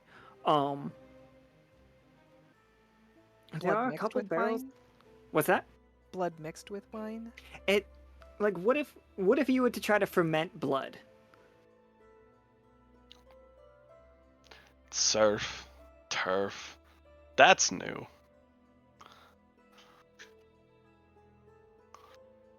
Sorry, There's gonna in be accent. a tall ass woman who comes through the door and tries to kill us.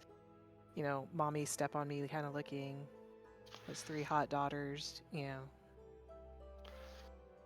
This is the surf barrel, this is the turf barrel. This one I don't know.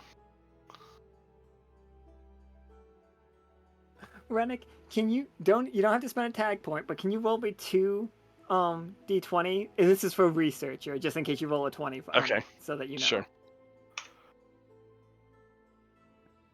14. You, with the information that Melinoë and Hazel and everybody figured out outside, you realize which symbol means which blood type. Oh, hell yeah. It's so not only you add that back into the vernacular, is it vernacular or is it linguist? That is back on the words are back on the menu, everybody. Vocabulary. Yeah, there we go. So if we see things with these ancient symbols, we know that they are not just vampire made, but they are. That is I will give you these symbols. I'll use Canva to come up with them. There is A, there is B, and there is O. And The there's O- AB, right? And there's AB, but there's not a single barrel that is labeled Okay. AB in this room. So we don't know what that one looks like. Right. It's probably the monster coming up to kill us. Or maybe we're all just a little AB.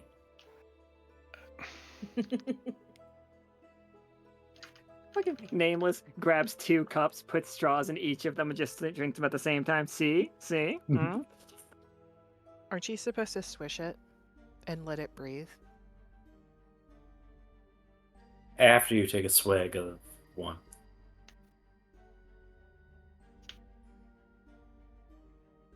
What happens if I mix A and B? Okay, Boom. yeah, absolutely. Wait, are Do you it. trying it? Yeah, he is. Oh, jeez. Well, we got time, guys. we got all We the time don't in the have. world. We don't have time. Time is subjective. I'm mixing A and B. I don't think that's gonna taste good. Okay, so before you drink it, like without any rolls, here's what it happens. Like you find yourself a nice goblet. The goblet is beautiful. It is so like just, it's so try-hardy gothic vampire goblet. You know what I'm talking about? You would buy this goblet at Spencer's. Kind of Not like even if, Hot Topic. like if a Spirit Nazi was looking Halloween. for the Holy Grail, he would Yeah, look that for that this. kind of Goes Yeah. poorly. like somebody might say it belongs in a museum. That's not the cup of a carpenter. Just saying. And it's like firstly, this goblet is not made of any glass that you recognize. Upon like putting a tongue to it a little bit, it's salty. This is pure salt. It is just crystallized salt turned into a cup. Saltlit cup.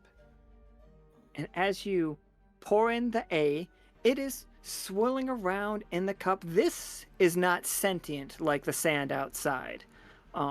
You can get it from a leaking barrel, or you could scoop it up off the floor, whichever way you drink your wine. I'm not judging. And it's in there. It is darker. It is more, like you were saying, almost bluish red. It's so close to just like right out of the vein. And then you pour in the B on top of it, and even swirling it around, even putting your finger in there and like swirling it, they will not mix. It's like a lava lamp in there.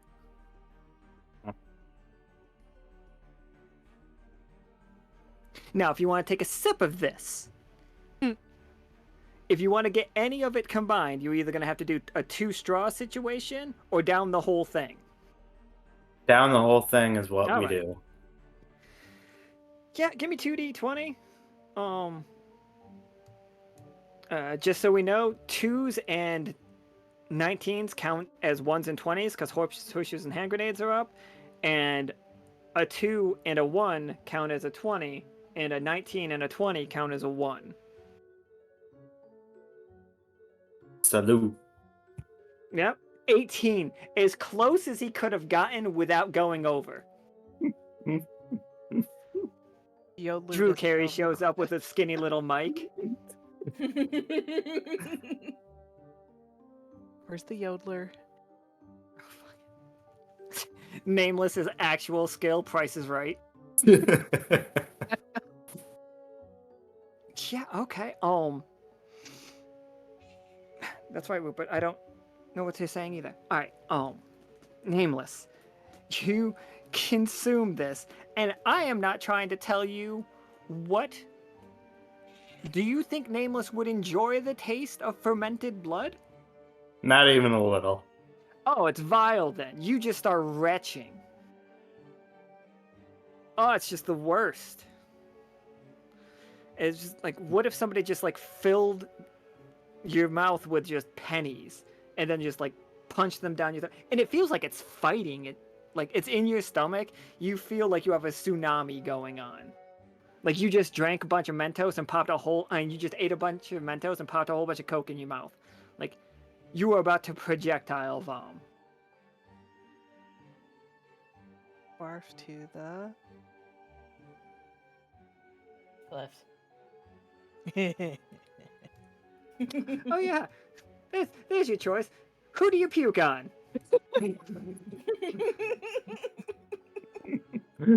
Well, the mushroom head, of course. Ah, aim for the mushroom.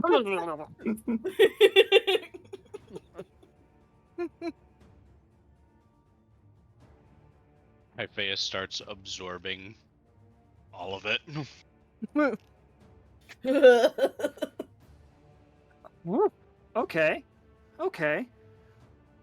Juicy. Roll me forensic expert for Hyphaeus.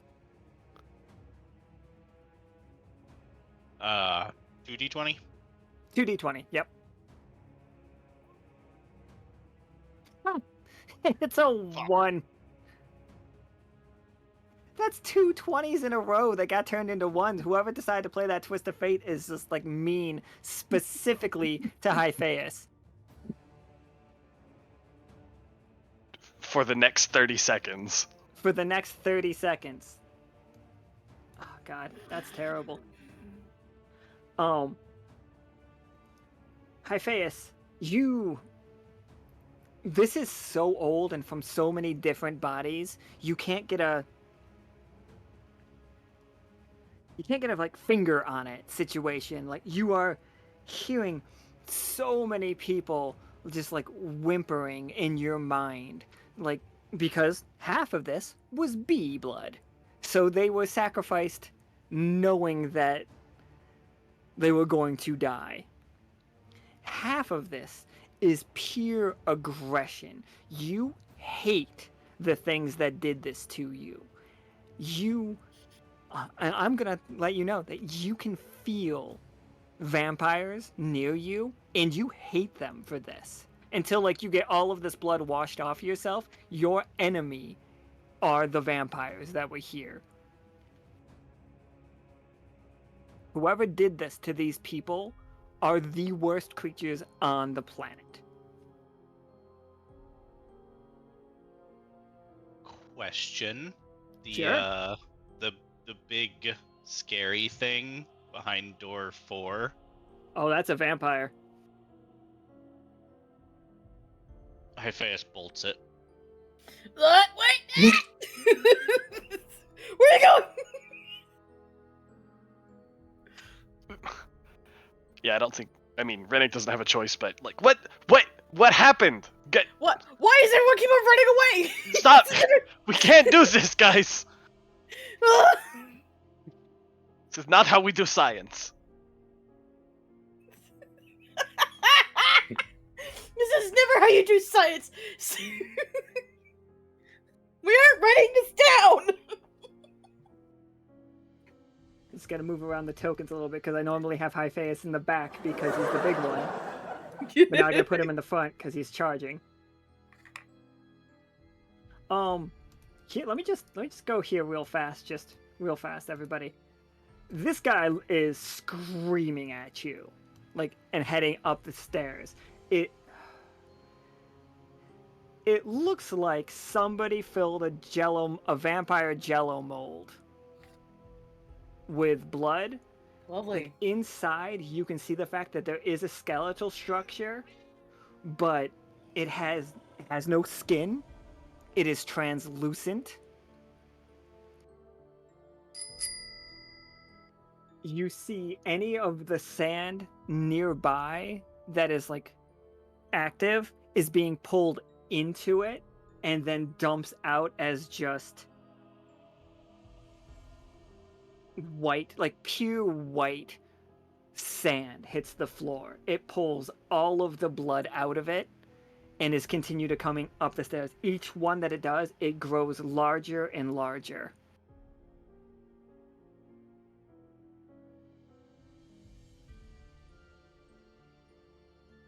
So it's mostly made up of the A-type blood.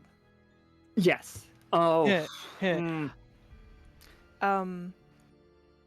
Hazel's gonna make an explosive. Okay.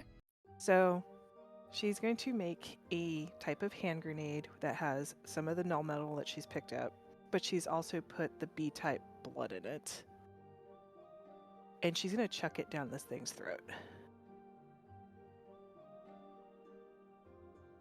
Yeah, give me a... It would definitely be spy for you to make this explosive. Yes. Oh, spy and demolitionist. My bad. You have both of these things. Yes, I do. Alright, so yeah, do you want 3d20, or do you want an extra die for your damage die? You could take 2d20 for accuracy, and then you would do 2d12 for damage. or you could do 3d20 and just 1d12, or 1d20 and 3d12. All up to you. But you do still get 2d20 regardless because we have double up active. Okay. I'll do like the 2, and then it was the 12, right? Yep. Okay, I'll do, was it 2 and 2 then? Is that It would what be was? 2 and 3. 2 and 3? You- Okay, so I'll yeah. do 2 and 3. All right. This is going to be the last double up because it's gone in like a second. It might have already been gone, but 17. That does it. Roll me 3d12 worth of damage. That really hurt. It on my screen, I see 9, 6, and 10. I think everybody sees that, but the actual roll was 11, 10, and 10. Jesus. Make that make sense. No. Yeah, roll 20. Make it make sense. How do you number? So that doesn't kill it, but it sure as fuck hurts. Like, you threw it in its mouth, right? That's the way you. Yes, I wanted to blow its head off. And it does. Has anybody else played Resident Evil 4? So, this thing's skull blows completely off of it. You see the fangs go flying. It no longer has a head. Its spinal cord comes slithering out of its neck, and just the blood makes a giant scythe out of it. It no longer has eyes. It is lashing out, but because that's such a successful attack, it doesn't hit anybody with it. Like, I'm not even gonna roll. No, I'll roll just to see if it gets a 1. Okay. No, I was gonna give it a tough choice, but no, not even gonna bother. It is fucking just slamming up against the walls. Its claws are trying to tear through. And it just cannot get to you. It's all sorts of turned around. Hyphaeus is still charging it. Like they are on a collision course for this thing. Yeah, fucking. Like, let's see a big slimy monster versus slimy monster sumo wrestling. Yep. Right, So, oh yeah, go for it. Hyphaeus would like to attack with both monstrous and corrupted. Yeah, absolutely. Oof. Just so we know, and like I'm just letting everybody know that corrupted has a chance of corrupting this. Like, it will die, but corrupted is a nasty one. Just so we know, a 1 on corrupted means bad things. Hyphaeus's intent is to absorb this thing. Yeah, absolutely. Okay.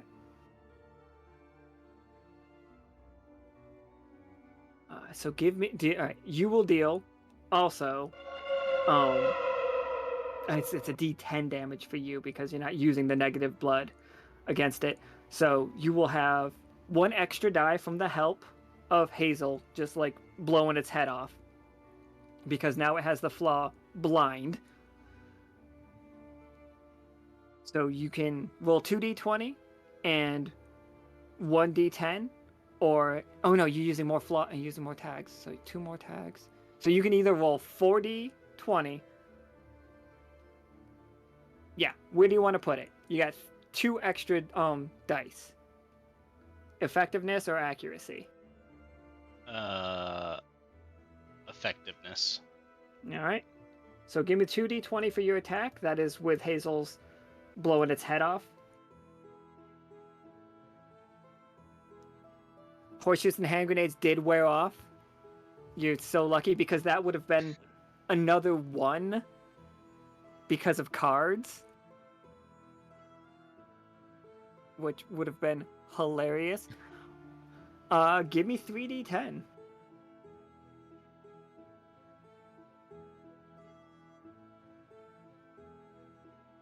another 14 damage to it. So it has taken 45 damage. This thing is having a very hard time holding itself together. You can see the ancient rib cage underneath it. You see parts of what looks like salt, full plate mail, like in the goo that it has like formed over the top of this. It is falling apart in front of you. The corruption burnt it away, Hyphaeus. Like literally took chunks out of it. Added to your mass, by the way.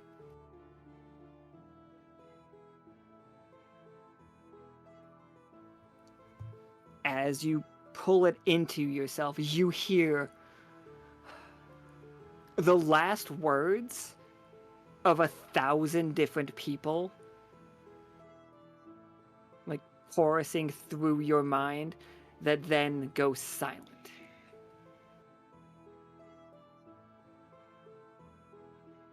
Has the blood wine puke kind of worn off as well? I don't think so. I think if anything, you're more aggressive. Like, you know that you did the right thing. Like, you are avenging these people. Like, the voices are quieting because you are doing what they need you to do.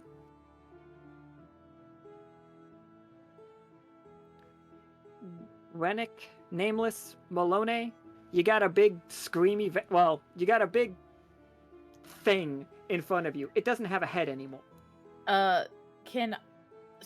Were there any more of the null, like any more of the corpses like covered in null armor around in this area, or they were above? There was only one null corpse in the entire place. Okay. Oh, well, that gets rid of that plan. Fuck. It's alright, I got it. Okay. No, I was gonna do something cool, then no. If you want to do something cool, do it. I don't. I haven't had a chance to use this thing yet, though, so I'm No, excited. I know. Same. Yo, you go. Body as tribute. I was gonna say, how long would have it taken for me to run back to the dune buggy from here? Like, reality. It'd be a minute. It would. Yeah, it's not worth it then. No. Go ahead, Renic. Do it. I'm gonna draw Stabicus. Yeah. And try and cut it. So I'm going to use Fencer to get an extra d20. Absolutely. You can also use Math Magician when you're using Stabicus. Great. I'm going to do that too. So that's 3d20 by my count. In case you guys weren't around for Stabicus, Stabicus is a great sword that along the blade is a bunch of like the beads so that you can count up numbers. Yeah. By my count, we have 1 triumph, 12 successes, and 4 failures, so I'm hoping this hits. Here we go. Yeah, I will take the 12, 15. Right? So, where'd my notes go? 2 plus, so that would be 8 times 2 is 16 plus 2 is 18 damage. 18 damage, just like cutting right through it. Oh, that's enough to kill this thing. Click, click, click, click, click, click, click, click, click, click, click, click, click. Thump. Okay, all right. So here, as you kill it, fuck. Give me 1 second. All right, here are the tags of the creature that you just murdered. It has sun sensitivity as its flaw. So if you see any more of these out there, they are very susceptible to sun.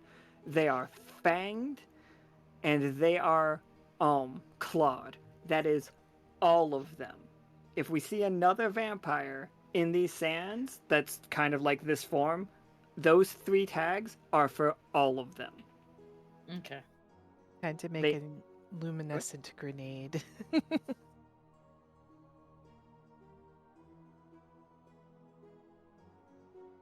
And so, yeah, this thing gets torn up mathematically, perfectly, Renic. You cut this guy up in such a way that it's very easy to study this in the future. Wait, did Renic cut him in the in the golden ratio? That would be the most hilarious. It has to be, right? It's like Stab it in the stomach, then swirl outwards, and then do a nice, like, do the golden rectangle, like, yeah. Mathematically perfection. yeah. Well, I know what my limit break has changed to. It looks like cross slash from Final Fantasy VII, but it's just the golden, like, the golden ratio. Yeah. Is this before or after he does the clicking? Yeah. So all the beads on the thing just like rapid clicking. Push up the glasses and then go. You fool! You have erred. It's just the idea of just pushing up the glasses and they gleam. Yeah. Just the most anime. Because you have 4 glasses, like on one of them it's 3, then point, then 1, then 4. Yes. Forgot it was Pi Day, everybody. My bad. I didn't. Nika said she would have done a completely different Harvey if she'd remembered. That's also a But- success. So that increases my count. This thing is straight up cut to pieces. The only part that we can't study is the skull, because the skull has been completely obliterated by Hazel's explosives. But you Perfect. can take the teeth. They're in the walls.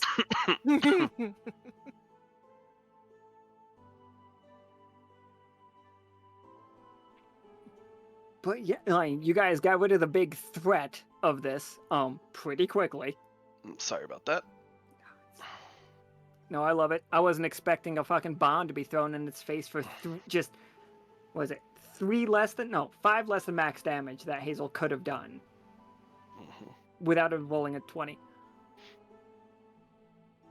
I gotta tell Nika about, because she was like away for Hyphaeus' massive failures that he had nothing to do with. Because Midnight, we have Warlord's all bad. of it except its skull. Sorry, go ahead. I didn't mean to interrupt you. No, you're fine. I think there is a level of be careful with this stuff. Like, as much as go nuts, be crazy, be silly. This is dangerous magic. You guys killed it so well. Here's some information on these vampires. Like, that you guys can study from the bits. You know how we've said that magic used to be so abundant back in the day that creatures that ate other creatures gained their magic. Like, that is how the creatures in the bone desert work. That is why their bones are still so powerful. They're still so full of magic, is because they consumed magic. They ate spirits. These vampires, by pulling the fangs out of the wall and like looking at them, when they drank something's blood, they consumed them completely. There was nothing going to an afterlife if you were if you were drank by a vampire. They ate that part of you. They learned how to make ghosts food.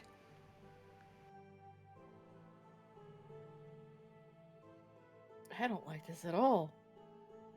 No, I don't like this at all. Ugh. Like, as you all investigated, the bones are basically glowing from this one. Can I examine? So like, are the bones glowing due to like writing on them, or are they just glowing? Just glowing. Okay. Here, let me real fast do this one because it'll be handy for us. I assume that is from accumulated magic just over the centuries. That's probably a very astute guess. Hyphaeus would like to absorb one of the bones that is glowing. Oh, for sure. Oh, roll me forensic expert. That one had nothing to do with.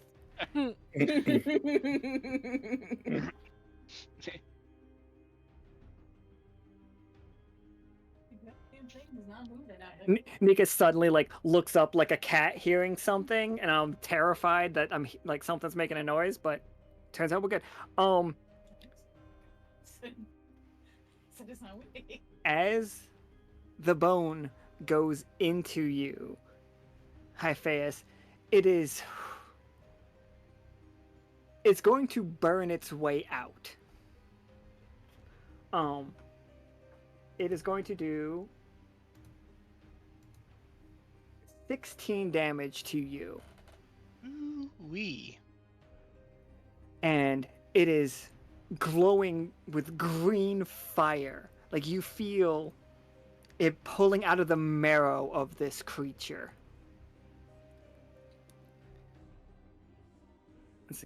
And you can like the forensically, you can figure this out.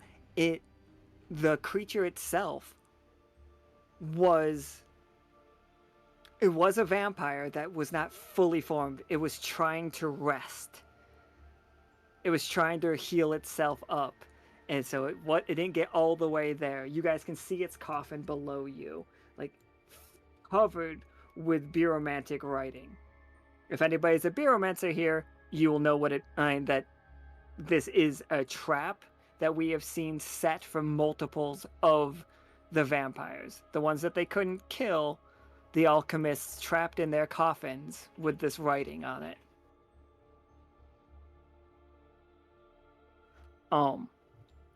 Now, like this is an ancient vampire. Hyphaeus, this thing is easily 2,000 years old.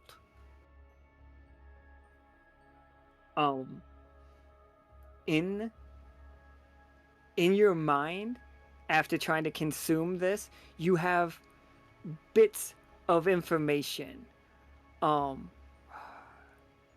Can you roll me another just raw d20 to see if you could make sense of it? I'm sorry. Yep. It's like, nope. In your mind, you see the image for the Harbingers, as we saw earlier. Because, like, you see that image, but you see two other images. One of them is in the middle. It looks like. Let me make sure I'm not doing it wrong. Okay. One is in the middle, and it looks like this. I'm going to put it on screen.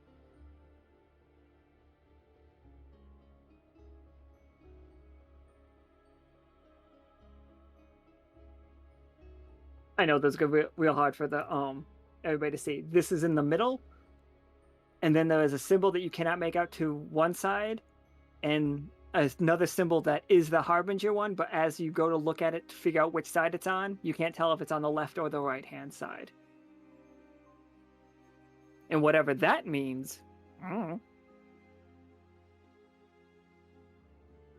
do know. I'm lying to you.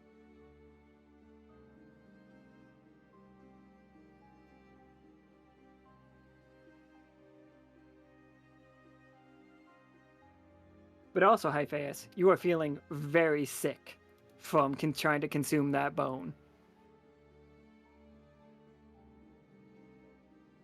Cool.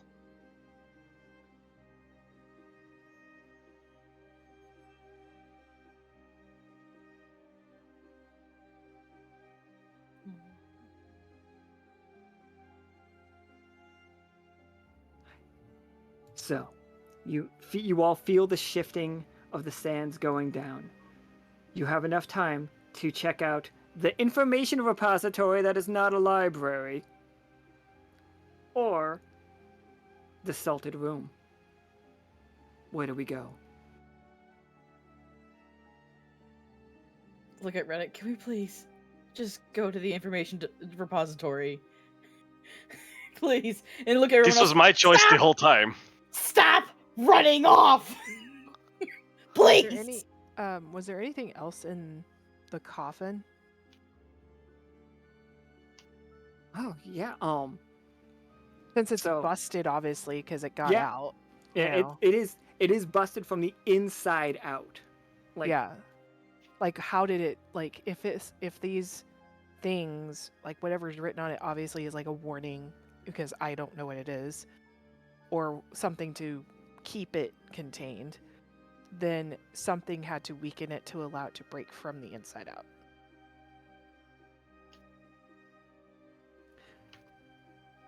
So yeah, couple things.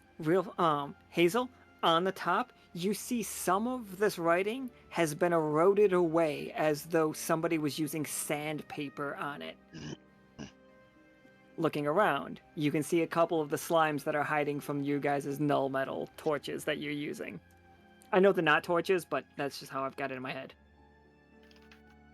But they have been slowly eroding away whatever it says here.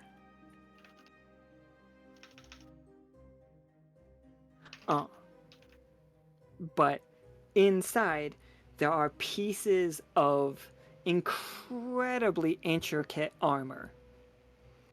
And you recognize parts of it were inside the flesh of that vampire. But some of it was left here. It's specifically its feet. Both of its feet are still inside this thing. It ripped its own feet off. And you said it was made out of salt?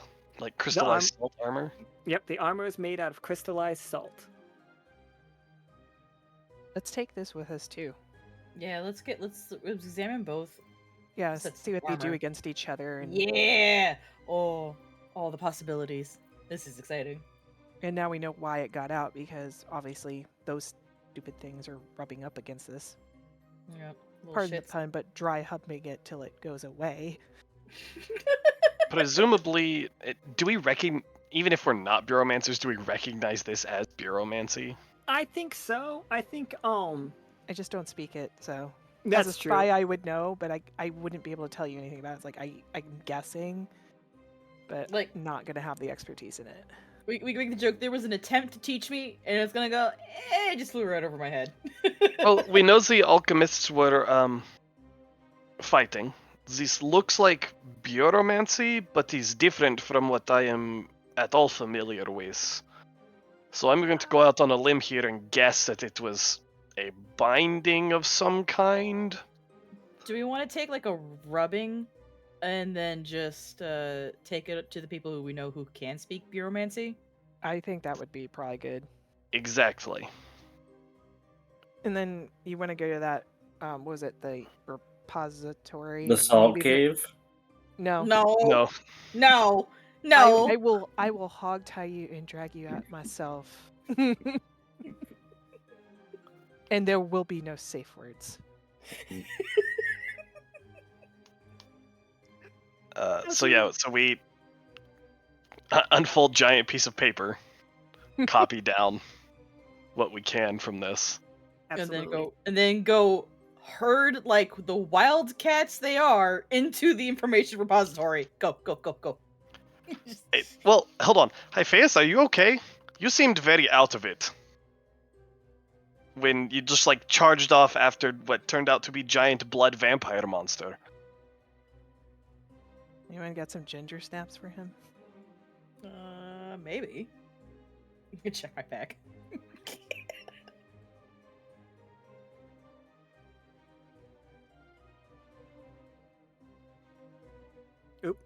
Hyphaeus is dead. Hyphaeus, Yep, no, Hyphaeus is dead. no.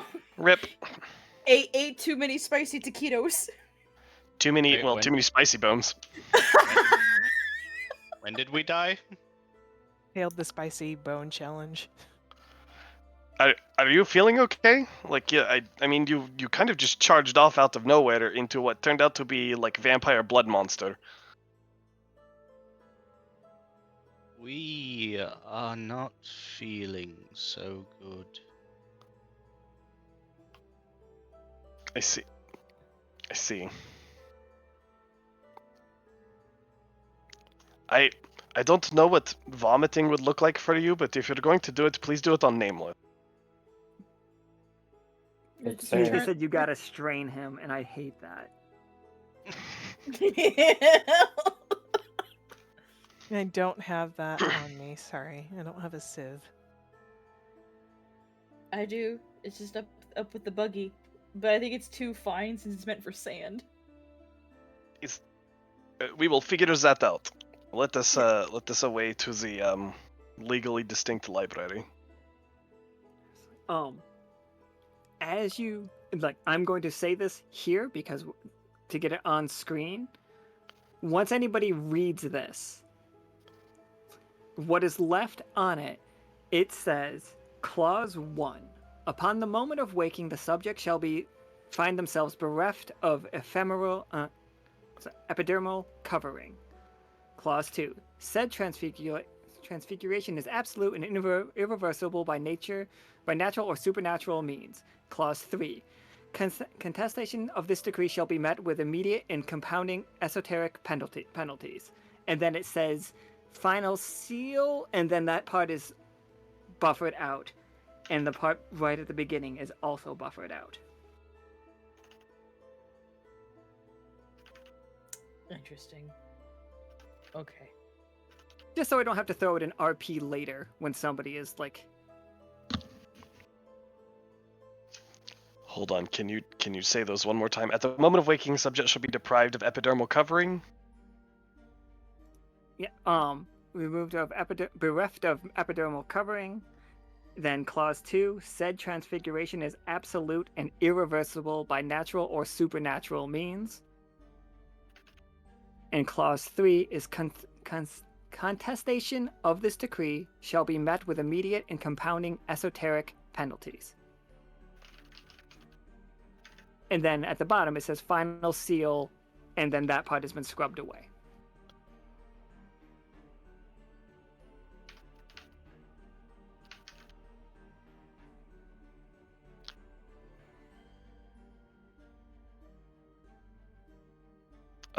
Yeah, I can send you my close enough transcript.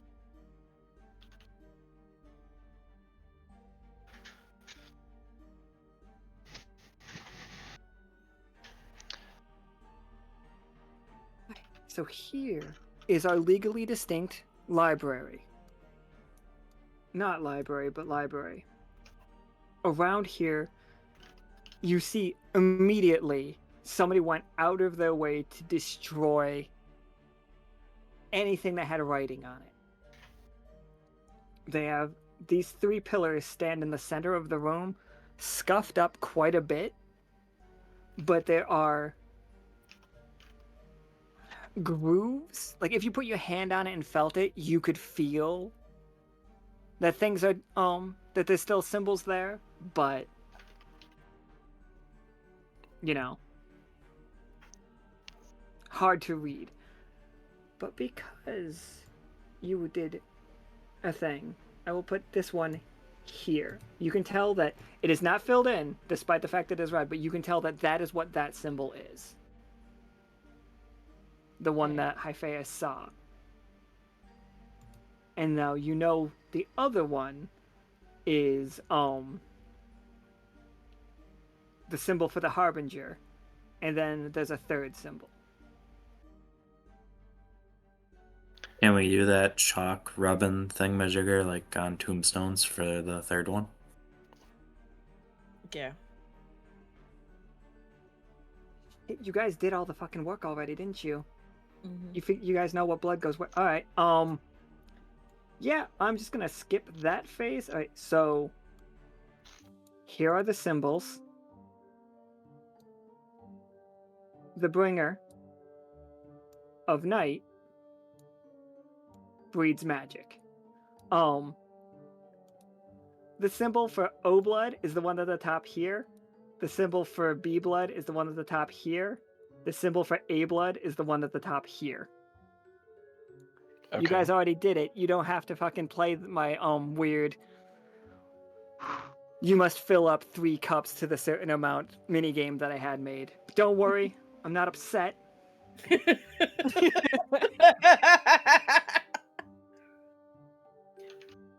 that so for a room to escape. Anyway. so just because those the interest from Melinoë, are any of the symbols within these larger symbols anything that would match what binds her soul to her phylactery? There's any or is anything that looks like this is an older version of this symbol, if that makes sense. If you want me to roll for it, I will. I don't think it does. I think it's close. Okay, they're related. Yeah. Related. You could see the magic. This is a much more. You are much more an advanced version of this magic. Yeah. You are. What if we move the whole conscious? This is. What if we broke people down into their bits and then used their bits to power us? You are. What if we took a person and put it in a bot, put it in a body? Okay. Yeah. Fun.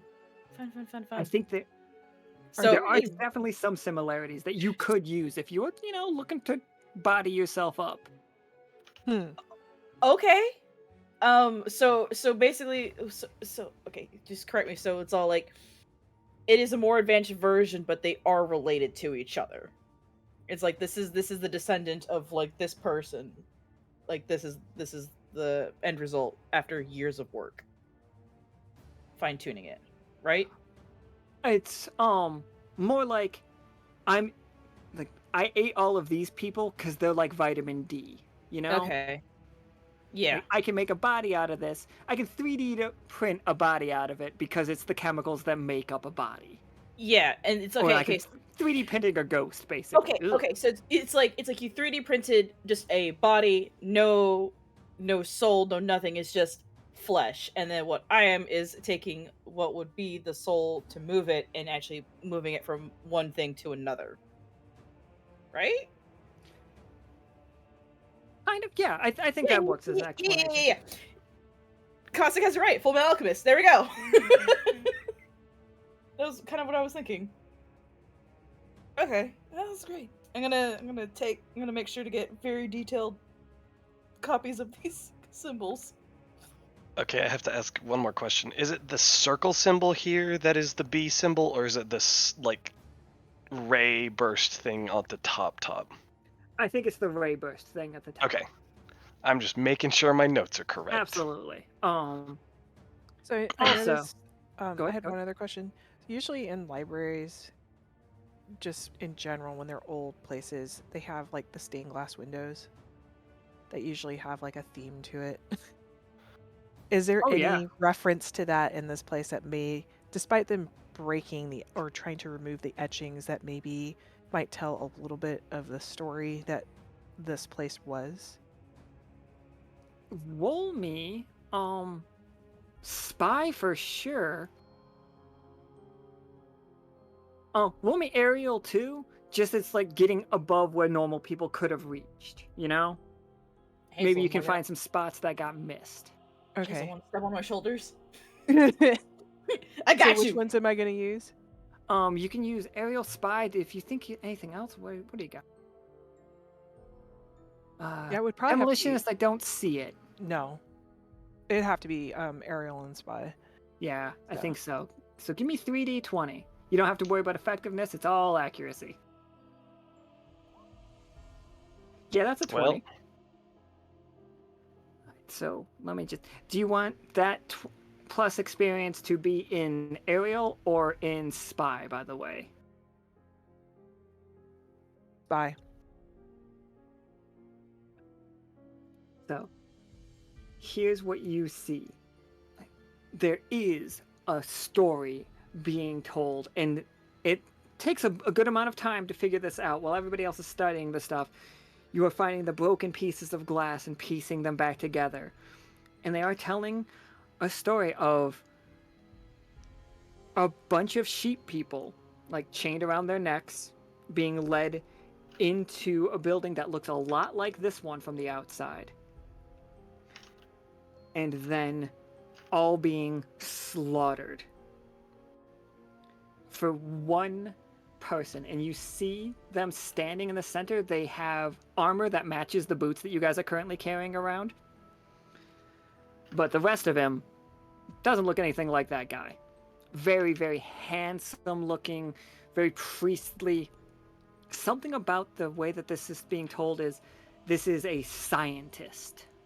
This person was a leader with ideas. And the next one has them going to sleep. And it has a bunch of guards around them, and they are soaked in blood.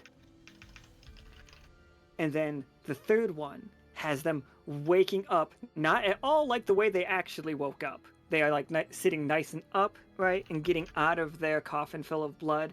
And there's a giant castle raising out of the sand that you can see its location from in this room. And like when you look out the window, like as it's starting to sink even deeper under it, you can see exactly the spot in the distance that this castle is supposed to rise. And you see in the picture them standing in front of the 3 pillars that you see, but those runes are glowing bright red.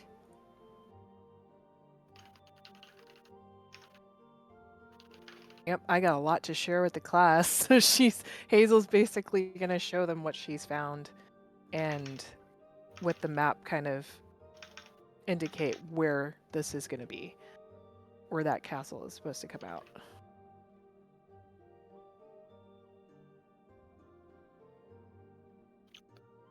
Interesting. Oh boy. There's clearly no castles there that we can see. No, but probably something about the pillars is a trigger for it. Either that or the alchemists demolished it. And also maybe the sands have consumed it for now. Like the sands are currently trying to rebury this place. I wouldn't Yes. be surprised if the emotions and the everything is like there. You have a lot of the aggressive sand, which is it's trying to hide this shit. I hope no one's trying to dig around there, because if they are, they're going to be killed, They might. more than likely. Yeah.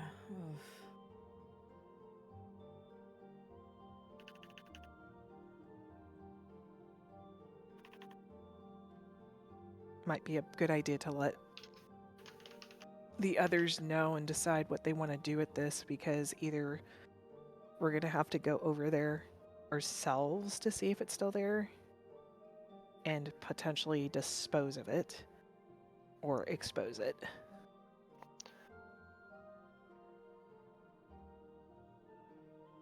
With if we can plot where it should be from here, like, are there recognizable landmarks out the window where we can? Yeah, I think so. I Okay. think So if we, looking cross-referencing what you've got here on the window pane versus the landmarks I can kind of see out the window, I think we can get a good idea of what it should be. So I believe that is exactly the type of things that Officer Katori was asking for.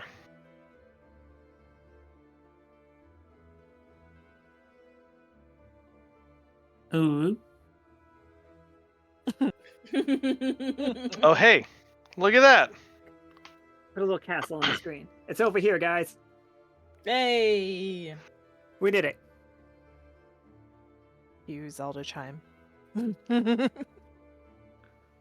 Rises from the ground. Oh, not yet. Yet. You guys want to rise it from the ground? No. I don't Not know. yet. Not Hold yet. the lever, Kronk. Given what you're saying, though, this could either be a, like you say, a triggering mechanism or something, and I'm unsure if we want to do that now. I No, wonder- something tells me it has to do with the blood. That's all I think. Well, Something- I mean, we have the types here on the tops of these symbols. Did we figure out what the other two symbols mean? Yeah. It's Oh, bringer. yeah, bringer, knight, magic. Okay. Oh. Harbinger. Because you've gotten so good at it, blood brings the night how it translates.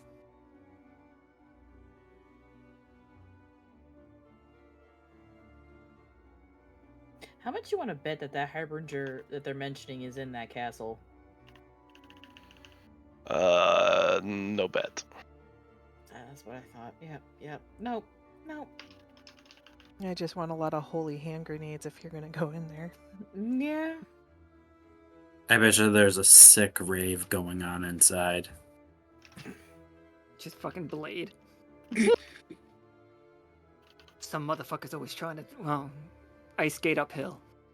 Get the UV weapons going.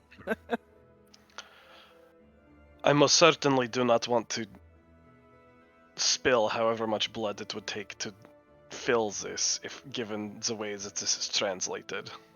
No, technically you'd have the barrels. I'm not sure that would count. I also I don't think it want to would. test. I don't want to test if that would count, though. If we Oh. decide that is what we need to do, then I will I'm happy to test it. But if it does not, I don't want to. I'm not sure I want to be the person who spills the blood to do this. I would go and let the others study this, and if you do, just pick the barrels that are marked with the same symbols and I guess use them. That would be my. That is what I will put in my report. Because that way you don't have to harm anybody. I mean, the blood's already unfortunately spilt. Yeah, given how much time we've spent in here, I don't think we have time to do a lot of debating. That's not the word I want. Pontificating is the only other one that it's coming to mind, and that also is wrong. We are running out of time. Theorizing? That's the word. We're running out of time. Yeah, let's get out. Let's get out. Presumably we are running out of time. I don't know. I can't see how the sand is going, covering the building. Oh, there's Well- windows. We can see. I still have bags of bee sand, so we can always just pocket sand our way out. The and we have the null metal. power of B compels you.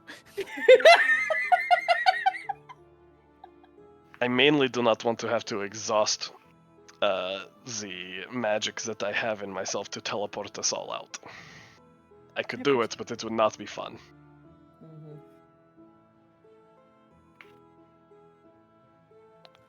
So yeah, we can head on out of here. We have the boots. We have the chalice. We have some information about the language. Did we We not have take that guy's whole body? We have that Yeah. that guy's whole body. Like that is in the back of the dune buggy already. I mean the vampire. Yeah, Oh, we the have that vampire- too. Oh yeah, you do have all of his bones and meaty bits. There was armor in there, right? Yeah, it was in the coffin. Okay. We took that. Well, the boots were in the coffin. The rest of it he had on, right? He Yeah, had a or lot Graham of ate a it. lot of it was Here. like in his stuck in his flesh. Okay, gotcha. Well, what Man, was left of we the flesh. pillaged the hell out of this place. It's all For science. things that need steady For study. science. A lot of it's Legitimately, recycled. we're not grave robbing. I don't think. No, we're not. No. Liberating. Listen, it belongs in a museum. It had to be said at least once. The Naga's on the outside. I just ooh woo. It's like ooh woo. You really cut it close there. Like as you all scramble out the door. He's like, find anything shiny. Ooh woo. I hand him a null metal lance. Ooh woo. So gives it a little like with their tongue. Is like, ooh, spicy, spicy. It's like, ooh woo. Okay, this sounds like a good deal. Anything more like this down there? It's just like you clean it all out. I would avoid going down there if I were you. Yeah, ooh woo. I thought so. It's just like that guy doesn't look like he's doing so well. Ooh woo. We need to get him checked out. How are you doing, Hyphaeus? Hyphaeus just kind of sways around and wanders off to the buggies. I'm just gonna gently like hold on. Let me just as a fellow skull buddy, come on, let's go. I'll herd you over. I think he needs a designated driver. I will drive him. See, now I've got to look for the opportunity to be like, it's gonna be ooh. Wait for it. Woo. Yeah,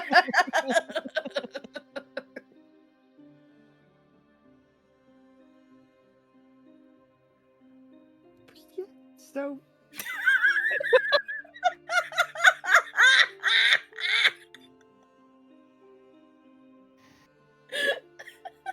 It's the uwu wagon.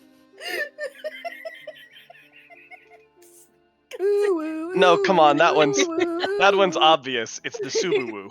It's Ah, the Subaru, That's the what the gayest bug of is all called. vehicles.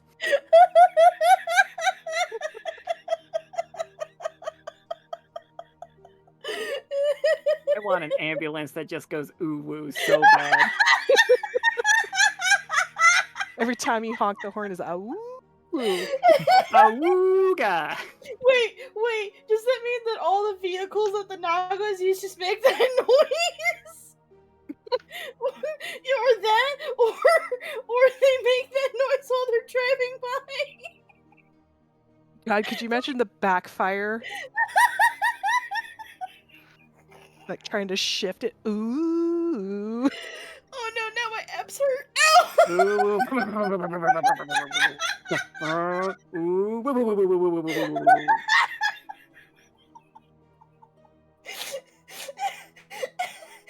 Uwu power. If nobody understands the Uwu Nagas, I'm still sorry about them. Except for I'm not. They're hilarious and I love them all. Costing at least once per game, I have to lose my shit. Yeah, that is you all completed the mission. Absolutely. Katori sent you all out to find some language stuff, and you done did the job real well. Renic, actually for all of you, but Renic mostly, the more that you learn about this language, the more people start to realize it is an important cultural thing that has been scrubbed from reality. Like, because we like to function with the idea that you guys are smart. Mm-hmm. So, like, you know that there is something fucky going on. Like, the alchemists have removed a culture completely from history. Like, you can't find books about it. And the problem is, even if you find a book about it, when you see the letters that explain them, they don't mean anything. Normally. Like, it just looks like a picture. But now you know at least 3 of the words, as well as what Katori is figuring out. So, what was going to be like a season-long arc is you guys are figuring out this language right quick. Hey. And yeah, just because I think it's smart, like a way for you guys to go down it. It seems like the alchemists removed this group of people because of how powerful they were. And how powerful they were getting. So they were completely removed. They didn't just like hide their history. they went out of their way to kill them with armor and weapons designed to kill them specifically. We saw a bow the other day that Katori found that was designed to kill the vampires, and it just over and over stated how it would kill them. Today we found armor designed to protect themselves against the vampires.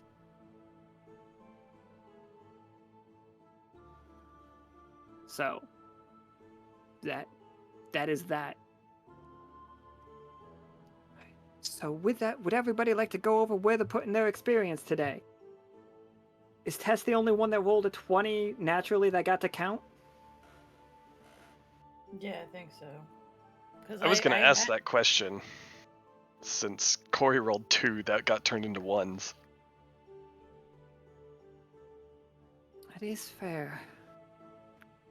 But they did get turned into 1s. They got turned into 1s. Sorry. We gotta blame Warlord. Cool. Thanks.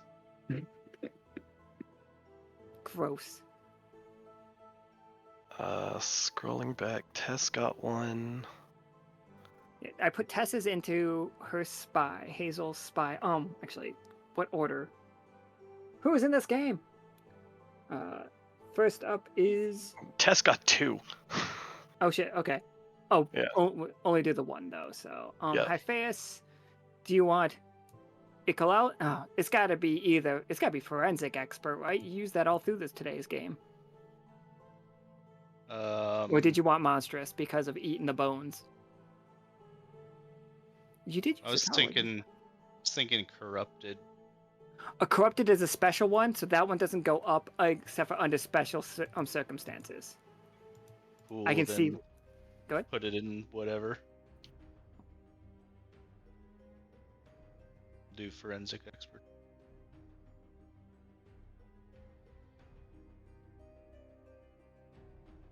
Then next, name-wise, is Melinoë. I think. Where would you like to put your point, Melinoë? I think ghost. Ghostly makes sense. Ghostly makes sense, especially for this one. This one was ghost heavy. Nameless, you have put a point into your third one. Did you want to do 1, 2, or 3? 1. Okay. Spread it out.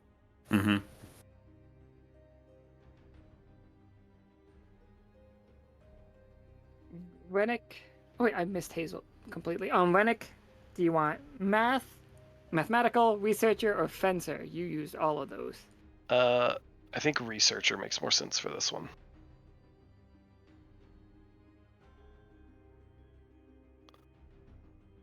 Hazel, for me being very bad at the alphabet. It's because I was going by Tess is what I was doing. That's okay. All right, you've got 1 in spy this time. Do you want to put it in aerial demolitionist? You used all of your tags today, so. Demolitionist. Demolitionist was definitely the biggest bang. Yeah. Haha. Kaboom. Alright, so we end with Hyphaeus being led to the dune buggy by Melinoë as everybody else is having conversations with the Ubu Nagas outside of the sinking ruins, like looking out at where this castle is said to be, which is fun because tomorrow's game takes place in that castle.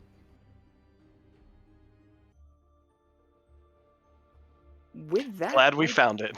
Right? We made it so easy to find now. X marks the spot. Right, everybody. So, thank you all for playing. We got another game tomorrow at 5 p.m. Pacific Standard Time, and then on Sunday as well. You guys don't want to miss tomorrow's game if you can help it. Tomorrow's game's gonna be a big one. Everybody, just that. All right, everybody. With that, goodbye forever. I have to go to the bathroom so bad I might die. Bye forever. Good night. Bye.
mission pure, their promise sworn, steadfast till the end. Mysticians seek what lies untold, with spells and newfound lore, lighting paths and opening gates to magic's very core. Raise the banner, let it fly, united we stand tall. A spirit bold and a courage bright to answer echo's call. Adventure waits for nobody, so rally up the crew. Sailing towards our destiny, we know just what to do.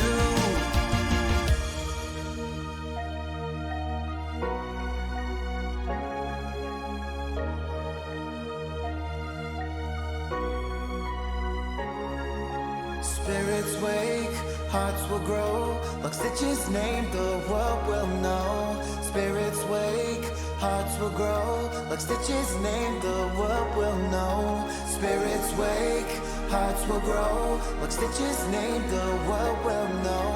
Spirits wake, hearts will grow. Lockstitch's name, the world will know.